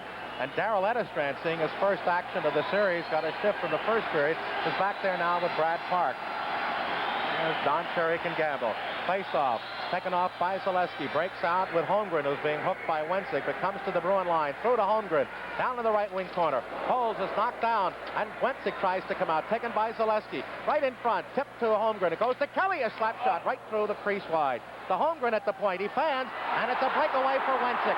He'll go in alone. A drive. Beautiful save. Oh, over skating. Here comes O'Reilly. His shot is blocked from the slot. Marvelous action up and down. As out comes Joe Watson with Selesky. 2-on-3. Selesky over the line. Blocked shot. O'Reilly up on the far side. Couldn't handle McNabb's pass, but here comes Park. Going against McLeish, who stops it at center ice. Now McNabb waits. Through for O'Reilly. Passed him to Joe Watson. Offside as Boston. And we're almost at the halfway point of regulation, and there's no score. Hey, don't forget, if you haven't already done so, pick up your copy of the all-new 10th Anniversary Flyers edition of the yearbook. Some copies still available. The nostalgia section we've talked about, loaded with pictures of the Flyers' early years. Your price, $2 at the Spectrum. For mail order, send $2.50 to Champion Publications, Box 2429, Philadelphia 19147. Cashman in the Flyers' right wing, a corner in front. Shepard goes behind a centering pass, shot wide. By out in front again it comes. There's Doak, 30-footer, blocked. Goes behind the net. Shepard off the side of the net, looking for Cashman and Middleton. And Stevenson covered to hang on and keep this game scoreless. Talking about earning your money, Stevenson is earning a whole year's salary right here tonight. Fort Wayne standing up to the pressure of Middleton, Shepard, and Cashman, buzzing around there, moving that puck around, kicking it out, flopping, doing anything you have to keep our team in the game right there. Harvey Bennett flying through to take him out. Middleton making the action on the net, and Big Count Daly trying to move him out. So good pressure by Boston, good defense by Wayne Stevenson. LaPointe and DuPont, McLeish, Lonsbury, and Holmgren. Shepard, Cashman, and Middleton with Doak and Rick Smith. Now Lonsbury on the far side flips. Doak keeps it in. That's been the story all night. Now DuPont will try to clear it out to Lonsbury. Stopped once, stops the second time, and the Bruins keep it in. Their forechecking has been almost flawless all night and really kept the Flyers pinned in. LaPointe out to the right side. Clears right up the slot. Blocked by Rick Smith at the line. Tries to dump it in on the net. Rolls to the near side off the Flyers defense. And finally LaPointe away to Holmgren at center ice. McLeish avoids Rick Smith's check as the Bruins own the puck again. Now Shepard jammed up and rolls it to the Flyer line. It skips past LaPointe deep in the Flyer zone to the right of Stevenson. LaPointe around the far side. It skips to the point. Brad Park in with a screen shot wide to the long side. Back to the near point. Rick Smith right in front. Middleton fans. Gets another chance. Lets it go. Deflected wide. Behind the net. Cashman with Rattel. Cashman looks to center. Bounce back to Rattel behind the net. He's got Middleton out in front. There's a shot. Rattel scores! Well, you had to know, Terry, that it was going to come sooner or later. You can't put that much pressure on any team, on any goaltender, without sooner or later one of those shots finding its way in. And John Rattel on a very heady play started the play himself from the corner, passed it out. The pass was stopped almost or knocked down barely. Rattel just kept following out from the left hand of Wayne Stevenson, picked up the rebound himself and just shot it in the short side of Wayne Stevenson, the glove side. Rattel is in the corner, makes the play out. Steph stops it, gets it himself, but Rattel just follows right on through, gets the puck and just wrist shots it. Steph gets a piece of with his pad, but it just continues on up over his pad right there. And Rattel, as I mentioned, started that play himself, come up in the corner, picked up the rebound and just shot it in the short side, hit his pad up over Wayne's glove hand and gives Boston a 1-0 lead in this game. And for Rattel, his 5th series goal, and the Boston Bruins lead at 1-0. Well, Rattel is now 1 point shy of his career high in the playoffs. He has 15. As the Flyers know, they've got to come uphill again. Into the Flyer zone. Joe Watson with Bladen up to Kelly at center. To Clark at the Flyer line. Rink wide behind Leach. Over the line. He's in. Shot wide. As play was onside, and he got the bouncing puck and didn't get an accurate play in on the goaltender. Brad Park out with Milbury. Crosses near side, stolen by Leach. Short side shot. Clark was there and couldn't reach the Blazer through the crease. Up ice to Marcotte. Comes with Rattel. Rattel over the line, right wing. Holds. Looks through for Marcotte. Deflected away to the near side. Marcotte goes back behind the net. Far corner. In there is Schwartz with Joe Watson. Joe drops it back to Kelly. Kelly tied up by Rattel. Tries to kick it free behind the net. Right out to the side where Clark up on his left wing at center with 8.5 minutes left, second period. 1-0 Boston. Clark over the line. Through to Leach. Skips past his stick to Bladen. Bladen tries a shot. The diving body of Marcotte breaks it up. Kelly rubbed out by Milbury. Rattel behind the net. His shot and pass out hits Kelly. Tries a stuffer. Comes out in front off Cheevers to Schwartz. Schwartz now off to the side of the Boston net. Goes around the boards far side. Joe Watson will try to keep it in. Pass Marcotte does behind the net as Milbury has a hole at Clark's stick. Zaleski right out in front. It deflects past Barber along the goal line right side. Barber tries to dump it in. Block. Tries again. Good save Cheevers. Clark with a drive. A bouncing puck Zaleski, and it goes behind the net as Doak really clobbered Zaleski. Now the puck comes up through to center ice for Schwartz to Marcotte. At center ice, Schwartz with it. Bounces it in on Stevenson as the Bruins make a line change. Good heat by the Flyers as Barber taps it up to Kindrachuk through to Zaleski on the near side. Broken away from him. Up. Rick Smith tripped Kindrachuk, and we're going to have a Bruin penalty at 12:29. 7:31 remaining second period. 1-0 Boston. Rick Smith goes off for tripping Kindrachuk at 12:29, and on the series for the Boston defenseman. Well, he hasn't had too many penalty minutes. Trying to pick it up. It's only 8 on the series. But penalties now, Terry, are even, and power plays are even at 2 apiece. We could use a goal right now, Don. Nice play by old Kindrachuk at center ice to make this move around Rick Smith. And Rick Smith, as you often will do when a man gets by you, a natural reflex to stick that stick out and try and get any piece of him. And Rick Smith did, just jammed it between those legs, tripped him up. So as you said, we get a penalty, or they get a penalty rather. We get the power play, chance to tie this game up. All right, McLeish with Barber and Leach, and they've got Clark back at the point with Daly. Now Brad Park comes out for Doak. On with Milbury, Shepard, and Forbes. Flyers now 2 for 9 against the Bruins on the playoffs. McLeish along the right side, hooked by Shepard. Around behind Cheevers, lost to Barber. Barber out in front, deflects to Bob Daly. Goes on the forehand.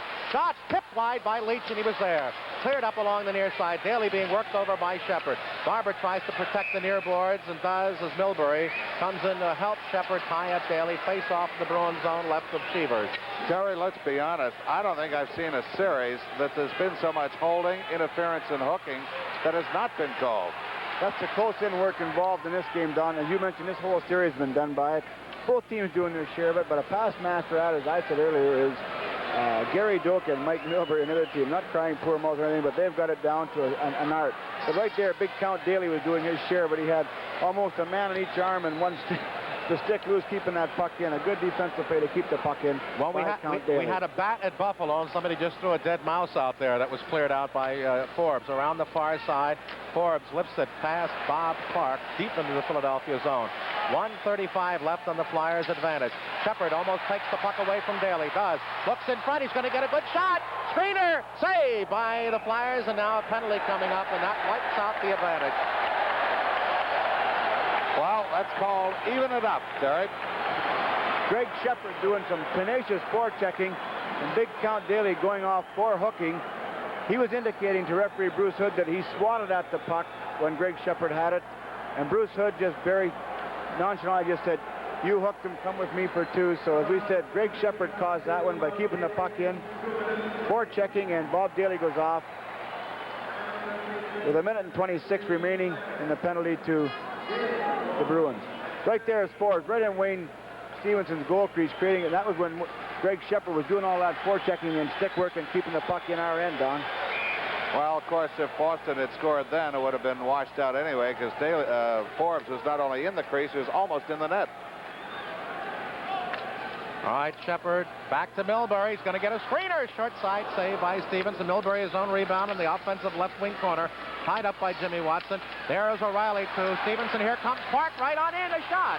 Not much of it deflected behind. Park overskate. DuPont there. Remember, the teams are even at 5 aside for another 1:09. That's the time remaining on the Rick Smith penalty. Jimmy Watson give and go behind the net with DuPont having trouble with it. Trying to lift it out past Lansbury. Kept in by Park. Along the right wing boards to Shepard. Shot wide of Stevenson looking for the tip for O'Reilly. Milbury chases Kindrachuk behind the Philadelphia net. Now Jimmy Watson is tied up as the Bruins have been just superb in forechecking. Puck kicked away to Milbury. Up behind the net. And they look for more time here. Up to Lansbury too far at center ice, and Park owns the puck. So O'Reilly turns away from Lansbury along the left wing board. Jammed up by Ross. Gets it off to Milbury. Flips into the open near wing. Nobody there except Kindrachuk, who sends it deep back into his own left wing corner for Joe Watson, who comes out past O'Reilly at center ice. 1-0 Boston. 5:50 remaining second period. And the Bruins will get Rick Smith back in 18 seconds and have a power play for 34. Now Brad Park, just waiting and killing time behind his own net. Whips it up to Milbury. Rink wide pass too far for O'Reilly at center ice. Joe Watson with 5 seconds left from the Smith penalty. Over to Bladen. Bladen through to the Boston line. Dumps it in. Cut off by Cheevers. In front of Cheevers by Park, and they have the power play. Rattel rink wide. Over the line comes Schmaltz. Cut through the middle. Tries to get it back to Marcotte. Blocked off by McLeish and away to Barber at center ice. Tries to poke it past Schmaltz. Goes to Rattel, taken away at center, off the stick of McLeish. McLeish to Barber. Barber has nowhere to go. Looks to get it back into his own zone. Does to Bladen in the near circle. Rink wide to Joe Watson. Watson looks to ice it. Kept in, though, by Marcotte. Back to Schmaltz. Right wing corner, McNabb. Centering pass. Marvelous save again by Stevenson. And we've got 2 pucks out there and a stoppage of play as some cutie pie decided to interrupt action, but play would have been allowed to continue even with a 2 out there, and they'd hope to have followed the original. As if Wayne Stevenson hasn't got enough troubles out there with Boston pressuring with 1 puck. Some fan throws out a 2nd puck for Steph to worry about, and that's what caused the stoppage in play. The one thing I don't know what they're doing is it's the home crowd that did it. Why is the face-off not outside our blue line? As a player, that's the question I'd be asking, but possibly the rule says wherever the puck was, the real puck, please stand up. No, play has to continue, Terry. And the play was called because the real puck was shot out of the rink. I think I was told the reason that is that if play were stopped every time a puck was thrown on, then you'd have the trouble every time a team was attacking. The home crowd or the opposition fans would throw pucks on the ice. So you got to let it continue, which is nerve-wracking. Clark, tied up by McNabb, goes behind the net to Jimmy Watson. Bruins every man up again. They have Middleton out there with Cashman and McNabb. Doak with Etterstrand. And a play to Daly. Has trouble handling along his own board. Finally up to Clark at center with 4:40 left. Teams at full strength. Flyers back by a goal. Clark over the line. Rink wide pass right corner. There's Bridgman. Bounced hard by Etterstrand. Kelly in the corner with McNabb. The 4 of them jam it up, and it's kicked up to Cashman on his own left wing at his line. Through at center, taken away by Daly. Daly's pass blocked off, and down goes Bridgman, and now Etterstrand is going to go off as the Flyers get another penalty, and they have the advantage at 15:42. Etterstrand for pulling down Bridgman. 4:18 remaining second period. 1-0 Bruins. Darrell Etterstrand goes off as referee Bruce Hood goes over to the penalty time bench across the way. It'll be a trip on Etterstrand at 15:42 of this, the middle period. Flyers trail Boston 1-0 on the strength of Rattel's 5th goal of the year, the playoff year, from Cashman and Middleton. And Etterstrand, let's see, he isn't even picked up in the totals, as this is his first appearance of the playoffs. So right now we get a chance to get back in this game with our power play. Right here is where Mel Bridgman takes off, kept the puck. Nice forechecking by Mel. He was trying to break loose, but right there, Darrell Edestrand just put the stick in his skate, just hooked him out. Then Mel Bridgman and Wayne Cashman had a few words as they met up in the corner before the whistle was blown it in that place. So get a goal right now on this power play. Don, Gene, we're back in this tilt. Clark, McLeish, Leach, Daly, and Barber. Shepard and Forbes out along with Clark and Milbury, and now Jerry Cheevers. Back at it. Flyers having more offense this third, although the Bruins continue to dominate. Clark, the draw near side, rolls it in front to Park, and he ices it. Bangs off to the right side of Stevenson as quickly after it to count Daly. Up in his own right wing to Clark. Clark away from Shepard, turns to Stevenson's right, flips the center to Barber, skips past him to McLeish. McLeish stopped once, stopped the second time by Parker, rolls it down into the Flyer zone. Now Clark, hawked by Forbes, gets past him at center. Now he's challenged by Shepard as it goes through to Leach. Over the line, Leach is in, taken down as it rolls into Cheevers, and we get a stoppage of play with Milbury sitting on the puck alongside the Boston goal. Jerry Cheevers just moved over because he knew that Milbury had the puck underneath him, and was a good excuse to tie up the puck. And he just protected the short side as he slid out to his left. Face-off will be to Cheevers' left. We're down to 1:29 left on the Flyer power play. Ediston off for tripping. All right, Clark, Leach, McLeish, back to Daly at the point. Through a screen, good save, rebound in front. Leach takes it to Clark, a shot. And it went right back off Cheevers through McLeish and out the center ice by Shepard. McLeish was there for the second rebound and went right through his skates from Cheevers. All right, the Flyers have it cut off in their own zone by the hip of linesman Neil Armstrong as McLeish up ice past Marcotte. Over the line, holds, fires it down behind Cheevers, skips to the near side to McLeish in front. And Leach had it to Barber, couldn't get his stick down. Now McLeish slides it loose to Park behind the net. Park gives it away near side. Shepard challenged by Daly. They jam it up. Park on the near side. Tries to get it back near point to Billy Barber. Does. He'll get a drive on the net. Tipped wide by Cheevers. Daly goes back behind the net, far corner to McLeish. Now Cheevers tries to lift the net off. And as it's cleared into the slot for Clark, right past him, and nobody was out at the right point as Daly had penetrated. Now they've got 34 seconds on the advantage. Now Kindrachuk tries to lift it through to Zaleski, is grabbed and spun around by Milbury as the Bruins dump it to center.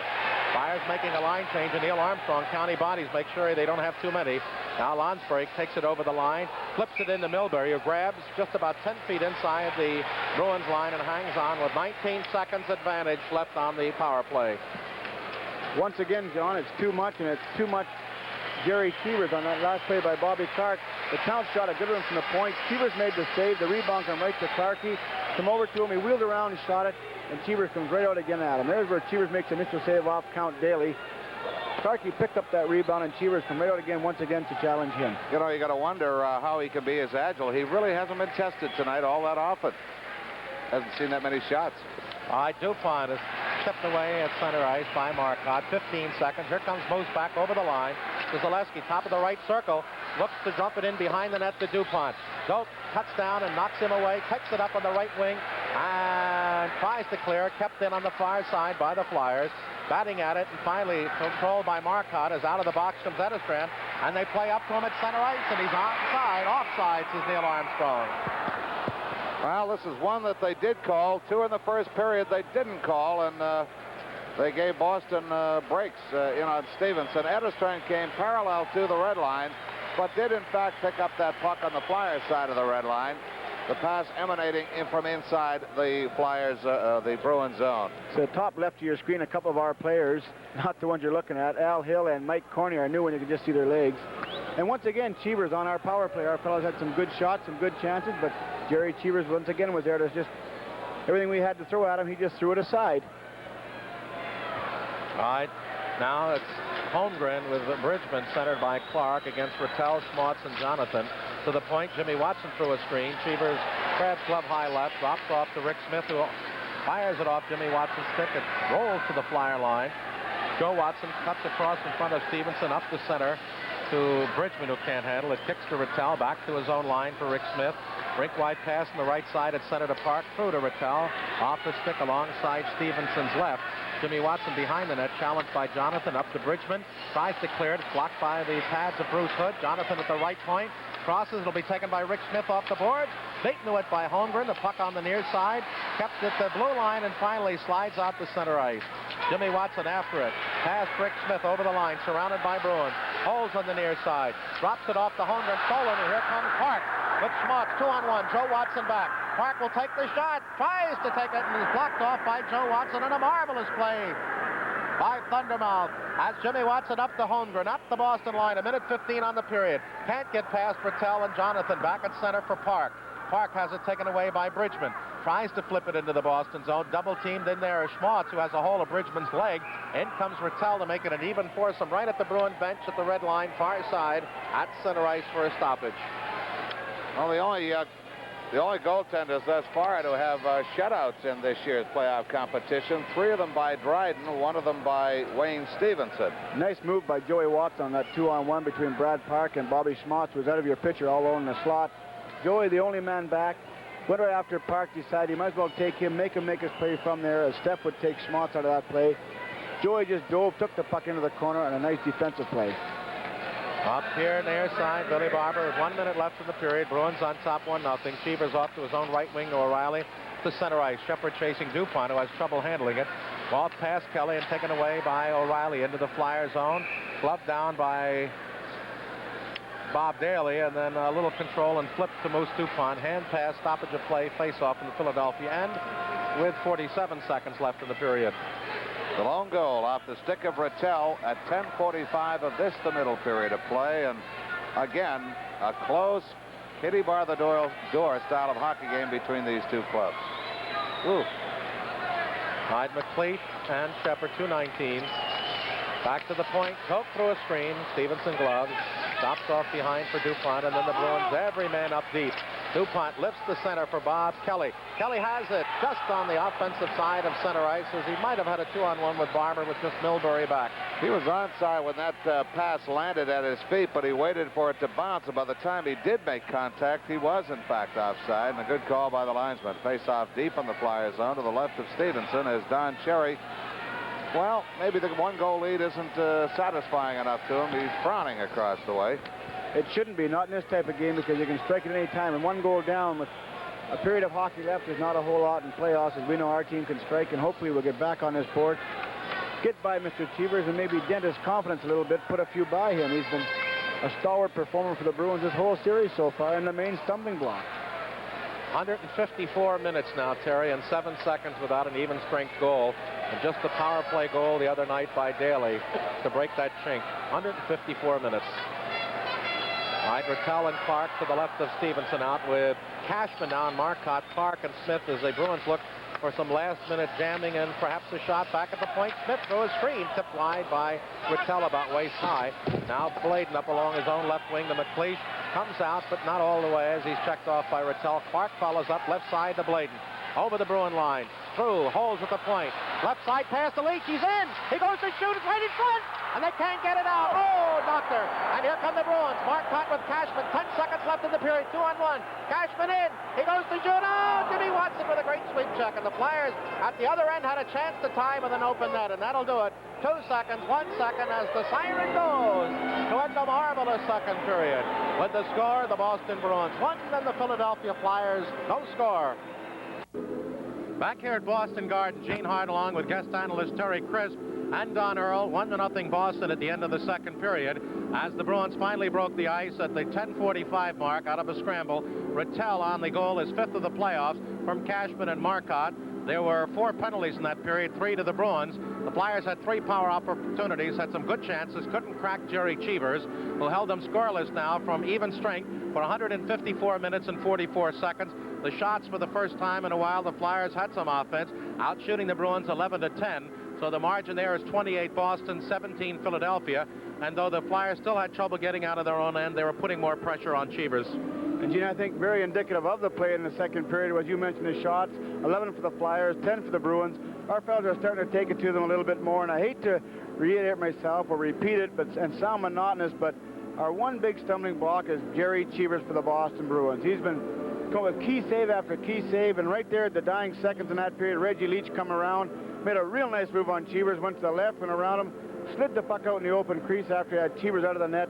Clark and Ricky just couldn't get their handle on it, so we're starting to push, starting to take it to them. If we can get one early in the third period, Gene will be right back in there. That's it. 1-0 Boston at the end of 2 periods. 28-17 Bruin in shots. The penalties are even at 6. And we'll be back with our intermission activities after this. Back here at the Boston Garden after 2 periods of play here in Game 4. It's the Bruins 1, the Flyers no score. Our special guest, along with yours truly, Don Earl, is Peter Gammons. In his first year covering hockey with the Sports Illustrated magazine, the weekly publication. Pete, move in, if you will. Pete used to cover baseball in this city with the Boston Globe. How did they ever pry you loose and get you interested in a game as far into baseball as hockey? Well, I grew up around here. I grew up in New England. I grew up playing hockey as a kid, and actually, I think I came to Boston Garden almost as much as I went to Fenway Park until I was about 15, so it wasn't too hard. Okay, the series, Boston and the Flyers, score-wise at least, about as evenly matched as 2 hockey clubs can be. Of course, the tale all is told in who wins how many, best 4 out of 7. And right now, the Flyers are on the short end of a 3-zip situation game-wise, yet they're hanging tight. Well, the Flyers always hang tight. I think the biggest difference for the Bruins have been 2 things. One has been Cheevers, who, I think must be as good a playoff goaltender as there is in the game. And secondly, their forechecking. The Flyers are a much more dangerous team than the Bruins. They're with the McLeishes and the Leaches and guys like that. But the Bruins have really contained them very well, particularly the Bruins centers, matching up with the Flyers centers. Rattel against Clark and Shepard against McLeish. It's been a tremendous thing for the Bruins. I really wondered whether the Bruins could maintain that kind of forechecking pace in this series. And thus far they have. They have, and I think maybe the Bruins are the only team in hockey that come into a game and will work just as hard, if not harder, than the Flyers. Thus far, now I've talked to Flyers fans in games 1 and 2 at the Spectrum. I've talked to Boston fans up here. The Flyers fans are stunned by the turn of events in this series. The Boston fans are confused. And I think what we're all talking about, fans in both cities, is why have the Flyers not played their normal style? Have you been able to pry any answers loose? Well, I think it's a lot of it is really the way the Bruins came off the end of the season. The Bruins at the end of the season, after that loss here to the Flyers, just got going, and they worked so hard that I think that they acquired a confidence, and they also have, I mean, after all, as good as Stephenson has been, you're still talking about the difference between if the Bruins were playing Joe Gilbert instead of Jerry Cheevers, and there is a difference. I mean, okay, we'll talk more about this series, Pete. Time's always a problem in this business, and we'll be right back at the Boston Garden and talk more hockey with Pete Gammons of Sports Illustrated right after this. Back here at the Boston Garden, we're talking with Pete Gammons, who covers hockey for Sports Illustrated. And Pete, let's very quickly wind up our discussion of this series and look ahead, whether it be the Flyers or Boston, what they might expect against the Montreal Canadiens, who appear as though they've got a pretty strong hand on that other final berth over the New York Islanders. That's right. I just can't see anybody beating Montreal.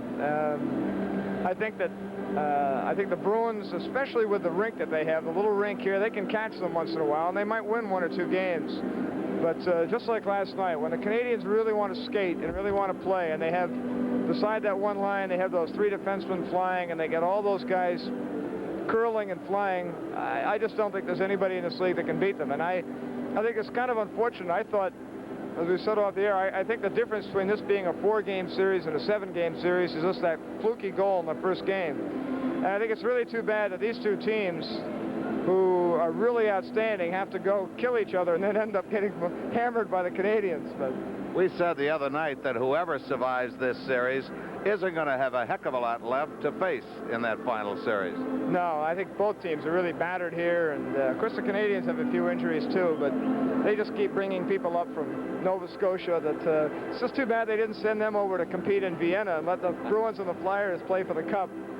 You know, I've, going back through my own memory, my own experiences watching hockey, I'd like to ask Red Fisher, and if you run into him, you might want to ask him. For my money, from what I can remember, this is the best Montreal, this is the best NHL team I think I've ever seen, the Montreal Canadiens of this year. Well, Chris, I was 13, 14 when I was watching the teams back in the late 50s with the two lines, the Belleville line and the Richard line, and maybe it's just because you look back as a kid. I still think of that team being better and being deeper, right? Because I don't think the Canadiens forwards, other than that first line today, are that good, but they're awful close. Of course, one's memory when they're a child sometimes can be clouded. This is human nature. Pete, many thanks for coming from the other side to join us on this side, and for being our guest, Pete Gammons, these gifts for you.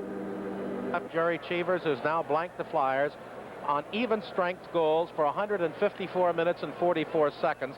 And in that duration, the Flyers have one goal, that one by Bob Daly in the first period here on Thursday on the power play. So the Flyers are just shy of a period of being shut out literally 3 consecutive games by Cheesy.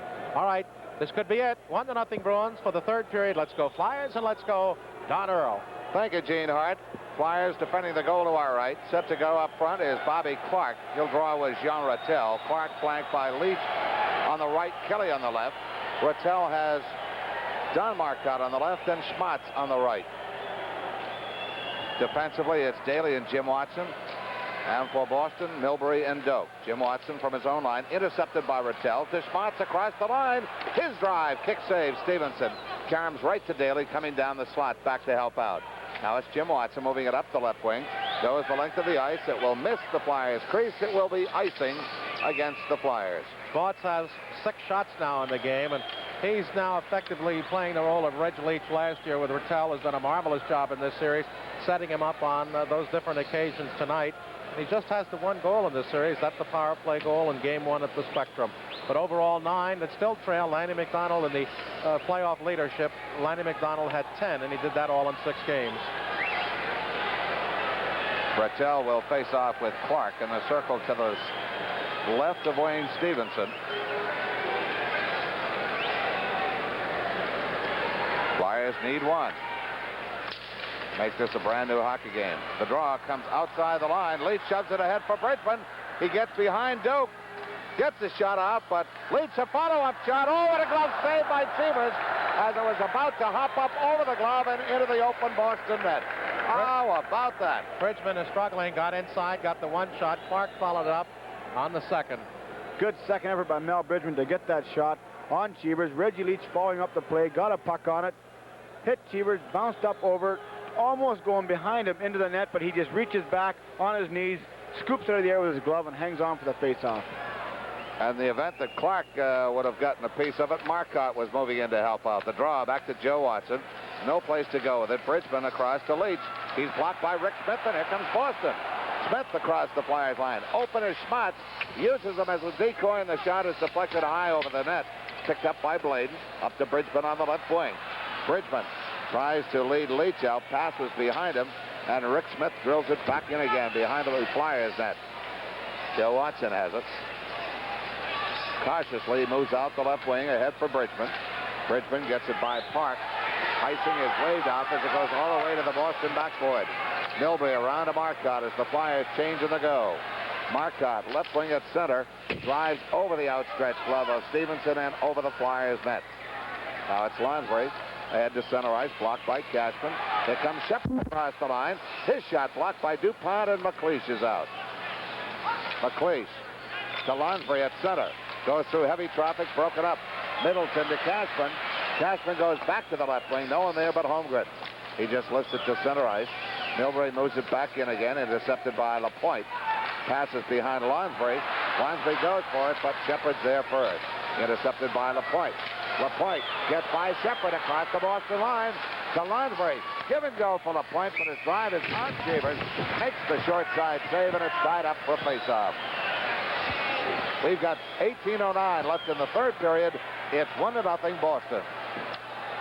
Second game, 2 in the first game, and 6 on Thursday. I hope that gets less as this game goes on, so we can need one right now to get back in this tilt. On the faceoff, back to Daly through a screen, blocked by Jonathan. Selesky's drive just deflected wide. Jim Watson got Not too much drive on that drive. And it's McNabb lifting it back to the Flyers backboard. Karam's in on Stevenson, and it rolls right into the glove hand, and he holds on for a face-off. Oddly, the Flyers seem to have warmed to the pressure of the Bruins and a little more secure on their own end than they were much earlier in the game.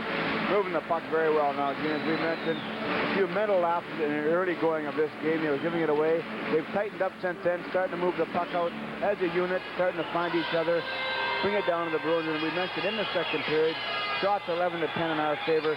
We're starting to press. On the face-off, Daly off his own backboard, behind the net to the left wing. Barber can't move out. The forechecking of Doak keeps the puck deep. Now it's O'Reilly. O'Reilly out front. Short side save as Stevenson hung on. Loose puck Karams to Selesky. Moves it to center ice with Kindrachuk. Tapped away from him. Kindrachuk picks it up. Lifts it down the left lane to the Boston backboard. Karams in on Cheevers at the side of the net. Doak quickly around. Kept in by Daly to Selesky. To the backboard for Kindrachuk. He's checked by Doak. In to help out is McNabb. But to even the odds, Daly correcting that Selesky that moves in, and we get a whistle for a face-off to the left of the Boston net. That's been a strong point in the series for Boston. They've allowed the Flyers very little maneuverability in the offensive corners.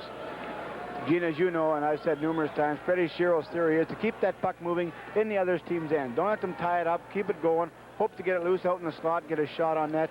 And you said Boston has very effectively cut that down on their end. They froze it almost at will tonight. We've got to keep the puck loose, keep it in play, get a good shot on net, and get one back to tie this game up at 1-1 as Boston leads it right now 1-0. We'd like to pass on belated congratulations to the Sixers for their big win over the Celtics this afternoon to advance to the semifinals. Off the faceoff, Leach's backhander into heavy traffic is flagged down by Rattel. Up to Marcotte at center ice. He's challenged by Clark. Coughs up the puck to Joe Watson inside the Flyers line. But back comes Clark after Watson had cleared out. He's broken up. Kelly to Leach on the off wing. He's inside the Boston line. On the forehand, here comes Leach.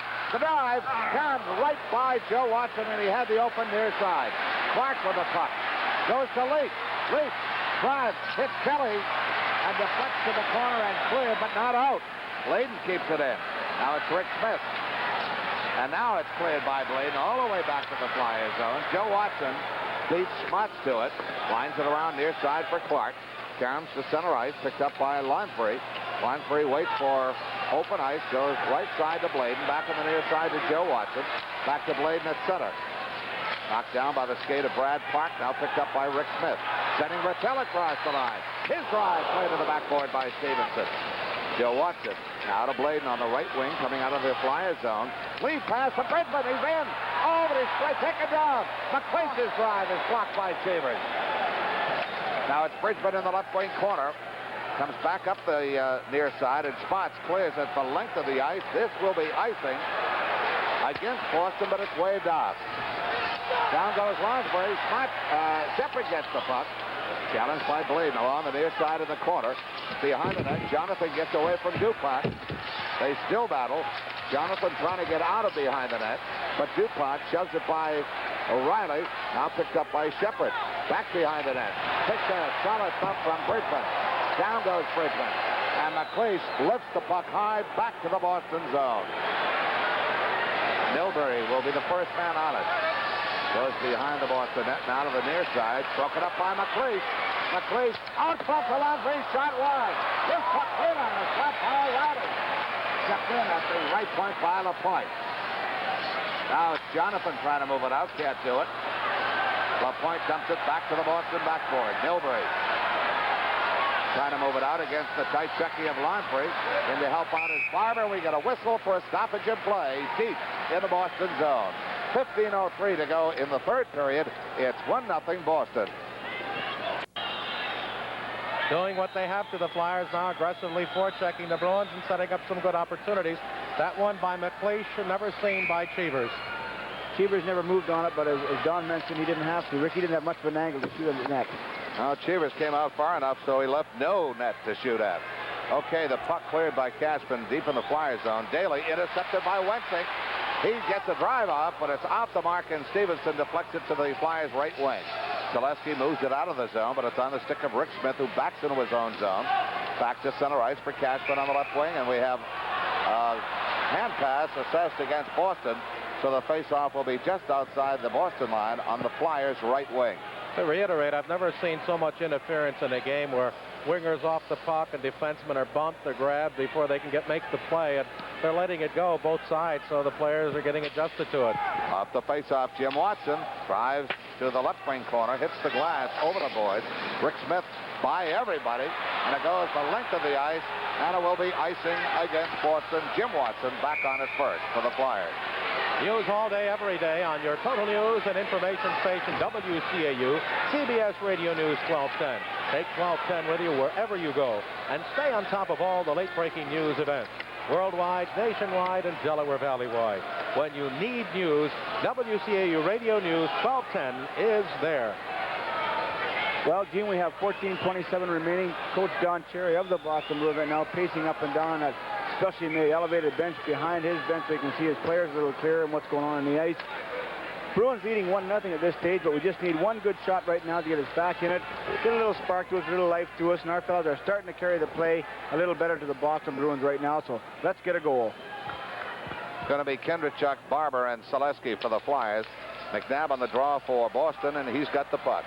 McNabb out of his own zone to center ice. Fires down the right lane. Charms behind the net. Stopped there by Stevenson. Stevenson looks. Deals it off to Kendrachuk. He stops. Back the other way. Flip pass to Joe Watson, who starts out on the left. Lead pass. Selesky right on the money. He's across the line, but offside is Bill Barber, who is checked into the zone. Smart play by Wensick, and now we got to pile up along the near side. They're all piled in, and quickly they're going to be separated. I don't think anybody wants any penalties for any reason. Terry, Billy Barber, always strong, always tough, is bumped off, it's knocked down easily, and you just have to think that if the knee isn't bothering him, then it is bothering him mentally, and he's just not the strong Billy Barber of the past, and he's not being able to get the plays around the net. Billy would be the last one to tell you that he was looking for an excuse or whatnot, but I know that they wanted to operate on Billy's knee, but Billy said, no way, you don't operate on this knee until after the season is over. So that shows you that even though it's hurting him, Billy's willing to play in pain and try just for the sake of the club. So you know his knee's hurting him, but he's giving his best out there. Okay, off the faceoff, Boston controls in their own end. Brad Park on the left now to Rick Smith, and he moves it to center. To Rattel across the Flyers line. Shot is blocked by Smart. They battle for it in the circle to the right of Stevenson. Now at the top of the slot, Smart flips it. Charms to center ice. Offside delay against Boston, but DuPont gets it out of the zone. Stopped at the Boston line by Rick Smith. He sends it the length of the ice. This will be icing against the Bruins. I think desperation right now, Terry, is making the Flyers a bit stronger than the Bruins. Right now, our fellas know you've got one shot. When you're down to 13:37, you're down a goal.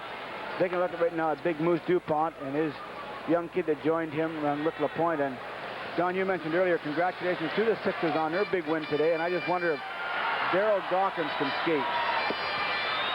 Hey, you can take any one of them and put them on skates. They'll all be at least as big as the count, and most of them a lot bigger. Put them on double runners.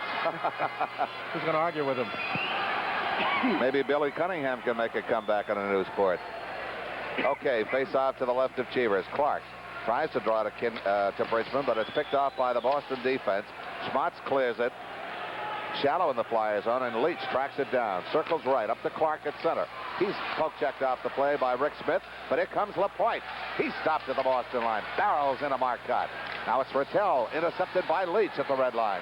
Leach trying to go through heavy traffic along the boards. He's spun off the play by Park, and Park is dumped. Rattel trying to move it out, flips it back to the Flyers zone. On it for the Flyers is LaPointe, quickly up to DuPont. Picked up by Bobby Schmatz, but we get a whistle for an offside against Boston with 13:03 to go in the third period. It's 1-0 Bruins. Flyers have 13:03 to get one at least. They trail 1-0 and trailing 3 games to none in this series. McLeish between Lonsbury and Holmgren. Flyers control Daly out to center ice. Daly from long range, and we have a Bruin down who seems hurt. Jonathan got a stick right up in the eye, and it may have been on the follow-through of Bob Daly's stick, and he's holding that face, and of course you keep your fingers crossed that it isn't around the eyes. We've had too much of that this year. I didn't quite follow that play at all. You know, I was watching the puck go up ice when Jonathan, he grabbed his face, and as you mentioned, it might be Big Bob Daly. Right there is where he's holding his face already, and I'm not sure just how Jonathan got that, but he went down in a hurry, held onto it. It's by the nose and the mouth. Yeah, it looks the nose. So thankfully it's not his eye. It's just underneath the nose. So he's up and moving again and all right. So as you said, Gene, there's no eye injuries. That's one thing that we've had enough of. We want to stay away from them. Well, it's certainly something that can't be serious enough for him to go directly to the Bruin dressing room. Now the doctor over there takes a look, and they are going to take a further look, although he doesn't appear yet to be headed down the chute. They're just going to work on that nose on the far side of the Bruin bench. I think they're trying to cauterize it, and then he'll be ready to go again. But meanwhile, action down below. Boston from their own zone. Doak off the stick of Shepard, but Daly's back to McLeish. He's dumped at the line by Terry O'Reilly as they continue their battle for the loose puck, and it's Doak with it. Goes across in the left to Milbury, and he's through center ice. Lifts it to the Flyers' backboard along the near side. O'Reilly almost climbing over Lonsbury for it. Lonsbury tripped up by O'Reilly. Jimmy Watson trying to find running room. He's double teamed in that right wing corner. Now gets help from Lonsbury. Shepard trying to back out with the puck. Cleared by Doak, who had penetrated too deep and has to go back to center ice with it. Crosses left again to Milbury. This time he goes to the right of Stevenson, picked up by Jim Watson. Quickly up to McLeish, who comes out of the zone on the left wing. McLeish across the Boston line. Stops. Dumps in around behind the net to the far wing. Intercepted by Lonsbury. Lonsbury back to Holmgren. He's broken up, and here comes Wensink. Wensink with Shepard. Shepard takes the lead pass. Drives at long range. Caroms. Stevenson, back to Stevenson. He caroms to the far wing. Now Rick Smith's drive to the backboard. Stevenson catching a piece of that. Now it's Brad Park off the right wing boards as Wensink is almost dumped. Cashman dumped with Joe Watson behind the Flyers net. And now it's Daly with Barber trying to move it out. Barber has the loose puck. Cuts behind Wensink to center ice. Here comes Barber. Takes the drive. It slides into the zone behind him, and it's returned to the Flyers zone by the Boston defense. Now it's Watson up to Barber. Along the left wing at center to Kindrachuk. He's bottled up by Park. In to help out is Middleton. Now it's Bladen with the loose puck. From the red line to the Boston left wing corner. Cheevers has to tie it up as Kindrachuk was dangerously close. Been very few opportunities that Cheevers has had to make that kind of play, as the Bruins have been marvelous in keeping the pressure away, but the Flyers are playing a tough third period, and if they continue to work this way, they'll get the opportunities. And they got 11-13 to bang one home. 1-0 Bruins in the third. Face-off will be to the right of Cheevers. Kindrachuk trying to draw it back to Joe Watson, but it's cleared back to center ice by Wayne Cashman. Now McNabb intercepting. Drives from the line. Quick save by Stevenson, and he had to be quick. Barber trying to move it out along the near side. Gets by Brad Park. He's tripped up by Park. Cashman with a loose puck. Forcing the play is Kindrachuk. Here comes McNabb. Gets by DuPont. The drive wide. McNabb tied up behind the Flyer net by DuPont as he tried to follow his own drive up. Now it's Kindrachuk at center ice on the right wing. Kindrachuk trying to penetrate. Caroms right to Cashman, and back comes Boston. Cashman across the Flyers line. He has Middleton breaking. Middleton in tight. Loose puck. Cleared out of the crease by DuPont as that puck was almost rolling in. And now it's the Flyers trying to break, but the pass off the mark intended for Kindrachuk. Back comes Cashman, and offside is Middleton, who just now got from inside the Flyers net. We've got a timeout down below. 10:20 left in the third period. Flyers trail Boston 1-0. Back here at Boston Garden, 10:20 left in regulation, and Wayne Stevenson came up with another miraculous save to keep it a one-goal game. That's the play there, Gene, where I thought Cashman had stuffed that home, but Steph come up with a big save. Off the face-off, Rattel penetrates, but he's pushed to the ice, and the play is broken up by Bob Daly. Puck driven on Stevenson at long range out the stick of Milbury, but it's controlled by the Flyers. Jim Watson up to Kelly on the left wing, just deflects it the length of the ice. Milbury will catch up to it before it's icing. Quickly around the far side, kept in by now Daly, up over his stick. Here comes Rattel with spots open. Intercepted by Clark, who deflected it right into Stevenson. Now it's Doak, the right point. He's checked by Kelly, who came up high. Loose puck. Jimmy Watson up the near side. Kelly checked again by Doak. Clark checks Rattel. Loose puck in the Flyers' right wing corner. And it's finally whistled dead by referee Bruce Hood. Face off to the left of Stevenson. Sharkey doing some nice back checking on that last play. Come back, broke up a nice 2-on-1. tried to get control of the puck, but very luckily it went right to Steph as Clarkie went to clear it in the corner. He never got full wood on it with Schmotz coming right in there. Right there, Clarkie went to shoot it into the corner, but he didn't get full wood, but the puck went right to Wayne Stevenson anyways, who controlled it. Here I am giving him credit for just deflecting it to his goaltender, knowing that he had a man coming in off the right wing. Oh, well. Face off to the left of Stevenson. Rattel and Clark battle. Down goes Rattel. As referee Bruce Hood is letting all but the very flagrant go here in the third period. Joe Watson clears it to center, picked up by Bridgman. Bridgman, the trailer is Leach on the left wing, goes deep in the Boston corner for it, but Rick Smith has it. Almost intercepted by Clark. Goes behind the Boston net to the far corner. Brad Park starts out. He's broken up by Clark. In to help out Bridgman. Bridgman to Bladen. Intercepted by Rattel. Re-intercepted by Leach. Leach centers it to Clark, but it's cleared out of the zone by Rattel. And Joe Watson back on it across the way in the Flyers zone. Goes behind his own net.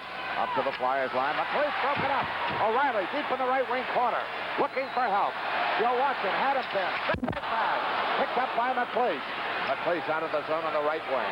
McLeish across the line. Inside the Boston zone. Here comes Holmgren. He overskates it. Loose puck. O'Reilly back for Boston. And he's across the Flyers line with Marcotte. Marcotte can't handle it. And McLeish takes it behind his own net. Waiting out front is Shepard. McLeish up on the right wing. Holmgren. Manhandled by Wensing. Now it's LaPointe out of his own zone near side. Doak wraps it right back in down the right wing, boys.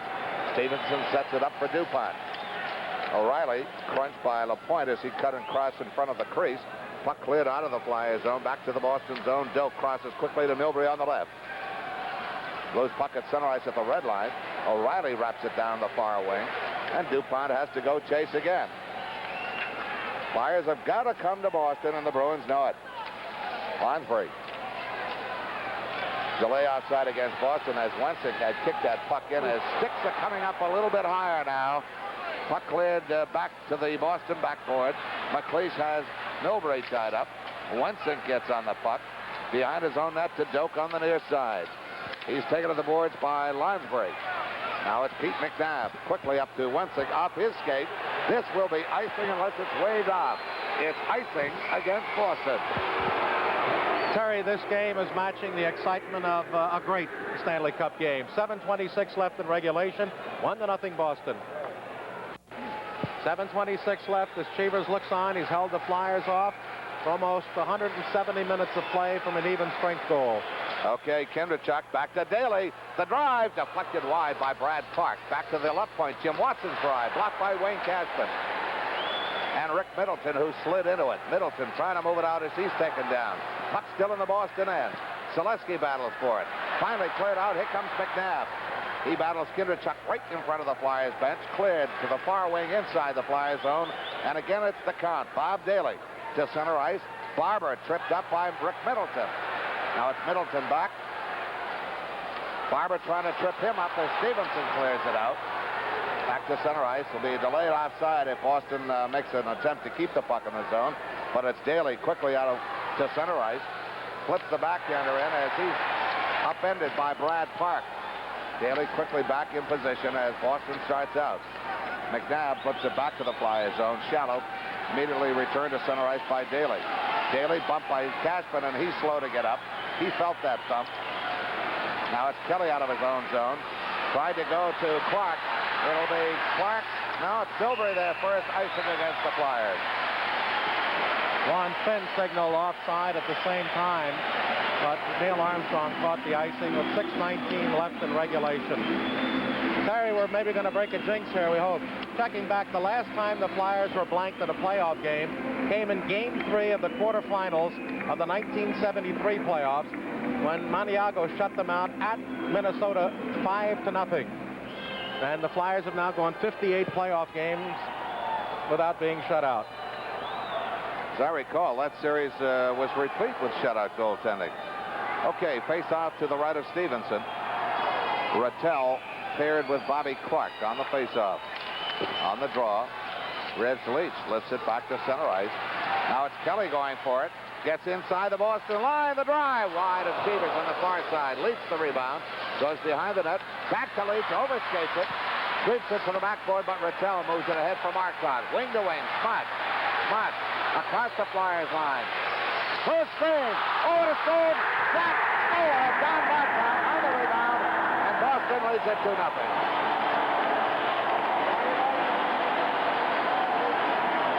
Shot by Bobby Schmott to come in over the blue line. Delayed. Took a shot on Steph. Steph made a good save on Schmott's shot. Just went to the right of the net. And Johnny Marquardt was breaking in from the left-hand side. Just picked up the rebound. And I think Steph made the initial save. And Marquardt got his own rebound and backhanded it in over the stick side of Steph to give Boston a 2-0 lead in this game. Here's where Schmott waits. Lets Rattel go to the net. Steph makes the save right there. Marquardt brings the puck back. He just backhands it on a sprawled Wayne Stevenson after Steph had made a good save on number 11, Schmott, as Rattel broke right to the net. So that gives Boston a 2-0 lead with 5:55 remaining in the game. Well, my comment got a goal, but at the wrong end. Okay, on the faceoff, Boston controls at their own line. Rick Smith to the near side for Brad Park. Back to Rick Smith. Bridgman intercepts. Tries to send Clark through and does. He gets behind Park. Park's drive out the glove hand. Loose puck in the slot. Played out by Rick Smith to the left wing, and Marquardt dumps it all the way back to the Flyers zone across the way. DuPont on it. As the Flyers change of the go, here comes DuPont to center. Gets by O'Reilly, broken up by Brad Park. They battle for it in front of the Flyers bench down below us. O'Reilly gets inside the zone. And finally, we get a whistle stopping play on outside Boston. That makes the task now apparently monumental, Terry, as they now need to score 3 to the Bruins none. Sometime in the remaining time here and overtime to win this one. Well, we'll start with one good shot and go from there. It only takes 2 good shots to tie it up and one to win. Face-off. McLeish drives it back in the zone to Jim Watson, up to Lonsbury, off the left wing boards inside the Boston zone. Rick Smith catches up to it. Almost drove it into his own goaltender as Brad Park moves it out, but not completely out. Lonsbury keeps it in. Cheevers feeds O'Reilly on the right wing. He leads Shepard at center ice. Shepard rolls a bouncing puck that's caught up to by Daly before it ever reached Stevenson. Flipped off the stick of Greg Shepard into the crowd right below us. We'll have a face-off inside the Flyers zone. We kept saying a typical Flyer goal in the past, the jam-up. Both Boston goals tonight in the crease. Both of them the other night in close. 3 or 4 in Philadelphia. The overtime goal by Riley, and they've been jamming in front and making it pay off. Stolen puck. Wensink closing. Fired through the goal crease as he was off the shooting range. Now it's Doak across to the left of Milbury. Loose puck in front. Shepard. Great save, Stevenson. Stevenson had to make a follow-up save as in an attempt to clear it to the backboard, Jim Watson fired right into Stevenson. And Wensink, just as he was dumped, shoved it in on net. A nice second effort by Wensink as he was tied up by Paul Holmgren. Reaches down. Here's where Steph right here blanks number 19, Greg Shepard, on a real nice save. Right there as Wensink out of your picture was laying down. Flips it at the net. Here comes Shepard in on Wayne Stevenson. Tries to backhand it. Wayne kicks it out with his right pad. The puck is down and it'll come right onto Wensink's stick. You can see right there just out of your picture as Wensink was going down, flipped it to the open net. Steph just reached out with his hand, brought it into him to keep this game 2-0 for Boston with 4:40 to go. One good shot gone, then another one. Okay, off the face-off to the right of Stevenson. It comes to the near wing. Joe Watson on it. Ahead for Kinderchuk at center. He's got Zaleski breaking. Can't get behind Cashman as he's tied up. And that's the type of interference that we've been talking about in this series that's not being called. Zaleski to Bladen on the far wing. Keeps the puck deep in the Boston zone. Bladen looks for someone to go to. Goes behind the Boston net. Left wing corner, Zaleski. Zaleski can't get a shot. Battles to keep the puck in the Boston zone on the left wing. Now it's Bill Barber. To Kinderchuk in the corner. Tries to throw it out front. Picked off by McNabb. And lifted back to the Flyer zone. Will it be icing? Yes. Icing against Boston as Bladen is the first man on it. Well, Marquardt scored a big goal in the first game when the Flyers were shorthanded, or when the Bruins were shorthanded, to give them a lead at that time of 3-1. As Bernie Parent, the lone figure, the lost figure here. So Marquardt got the shorthanded goal there. And he picked up this one here, which may be the clincher, as the Flyers have less than 4 minutes to get a pair up on the board. Flyers will go with Clark against Rattel. This is to the right of Cheevers, who much further out of his net than most goaltenders, even for a face-off. Boston controls. Clark gets it out of the zone, down the near side, into the Flyers zone. Rick LaPointe tracks it down. He sets up behind his own net. Quickly up to Kelly, back to LaPointe. He moves it straight up to center. It gets to center ice. Broken up by Rattel. Back comes Clark on the left. Takes the drive. Off the glove hand of Stevenson. Over the glass and out of play. Certainly you can't accuse the Bruins of sitting back now as they're taking the tremendous concentration and confidence that they have. They got the world going for them now. They lead 3-0 in series, 2-0 here with just 3:35 left. And the Giant in the net so far, flawless. Okay, when play resumes, it'll be dropped in the circle to the right of Stevenson. Flyers go with Clark between Bridgman and Leach, with Moose DuPont and Rick LaPointe defensively. Boston counters with Rattel between Schmatz and Marcotte, Rick Smith and Brad Park defensively. This is to the right of Stevenson. Goes back to the left point. Rick Smith through a screen. It's wide to the far side. Karams to the Flyers left wing. Bridgman ahead to center ice. Schmatz drills it right back in again. Broken up by DuPont. Gets it to LaPointe. LaPointe spins away from Marcotte. Double team. Feeds Bridgman on the left wing. Inside the line. Clark can't handle it. And it's cleared right back out again. Rick Smith to Rattel. Intercepted by Bridgman ahead to Clark. Clark tries to send Leach through again. Boston breaks. Here's Rattel. Jumps over Rick LaPointe, but cutting in front of Rattel to take possession of the puck is Bobby Clark. Clark looks. Drills off the ankle of Rattel to center ice. And now it's Schmatz outside the line, flipping back in. Glove save up high by Stevenson. And here comes LaPointe out of his own zone to center ice. Hits the red line.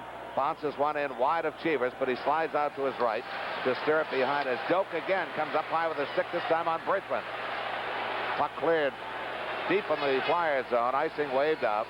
Jim Watson behind his own net as we're down to 2.5 minutes left in regulation time. Flyers trail by 2. Feed to McLeish off the Flyers right wing. Now it's Lonsbury with it. Lonsbury hits the red line. Puts it over the head of Milbury. Behind the Boston net. Cheevers almost mishandled it and ties it up for a face-off deep in the Boston zone. 2:16 left in regulation time. The Flyers trail Boston 2-0. Hugh Kelly and task of scoring twice in 2:16 are wrapping up the gear for the season. That's the time remaining in regulation, and they're down by 2. Okay, face-off will be to the left of Cheevers. Kindrachuk with Zaleski and Barber up front. DuPont and Bladen defensively. Boston has Shepard out there in the face-off. Barber has it. Tries to go back to Kindrachuk. Deflected to the backboard. Milbury tries to roll it out. Kindrachuk hooked again by Milbury. Now held by Milbury as Bruce Hood is letting everything go. They dig away at it. Barber. And finally we got a whistle to stop play as Marcotte comes into the backside of Barber to jam him into the corner to stop play. 2:01 left on the clock as the players finally separate. Boston sends a new defensive combo on. Brad Park and Rick Smith replacing Doak and Milbury. Flyers stay with Kindrachuk, Barber, and Zaleski, Bladen, and DuPont. To the left of Cheevers. Barber tries to go through. Marcotte goes down, and we get another whistle as Marcotte is sitting on the loose puck. We'll try it once more in that same spot to the left of Jerry Cheevers. The Canadians shut out the Islanders last night in their 4th game to go ahead 3-1. That final was 4-0. DuPont, Kindrachuk, back to Bladen. Blocked the first time by Marcotte. Second time goes behind the net for it. Zaleski battles Park with it. Down on the ice behind the net is Rick Smith. And the puck finally comes loose, and it's tied up for face-off, still in the Boston end. But, of course, all of this is chewing up valuable time. The Flyers need 2 to send this into sudden death overtime, and they have but 1 minute 48 seconds in which to do it. Of course, these same 2 teams scored 3 goals within a minute, within 38 seconds of each other. So it's not impossible. Wayne Stevenson checking with Bobby Clark at the Flyers end of the ice. Whether or not he's going to be pulled, I guess he is. At least he wants to come over. He's asking Fred Sherrill. Yeah, He's going to be pulled, and the Flyers are going to go all out.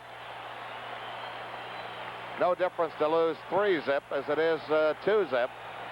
And with a 6th attacker, maybe it'll give them the edge that they're looking for to get 1 on the board. You can't get 2 until you get 1. And, of course, that's true of games as well.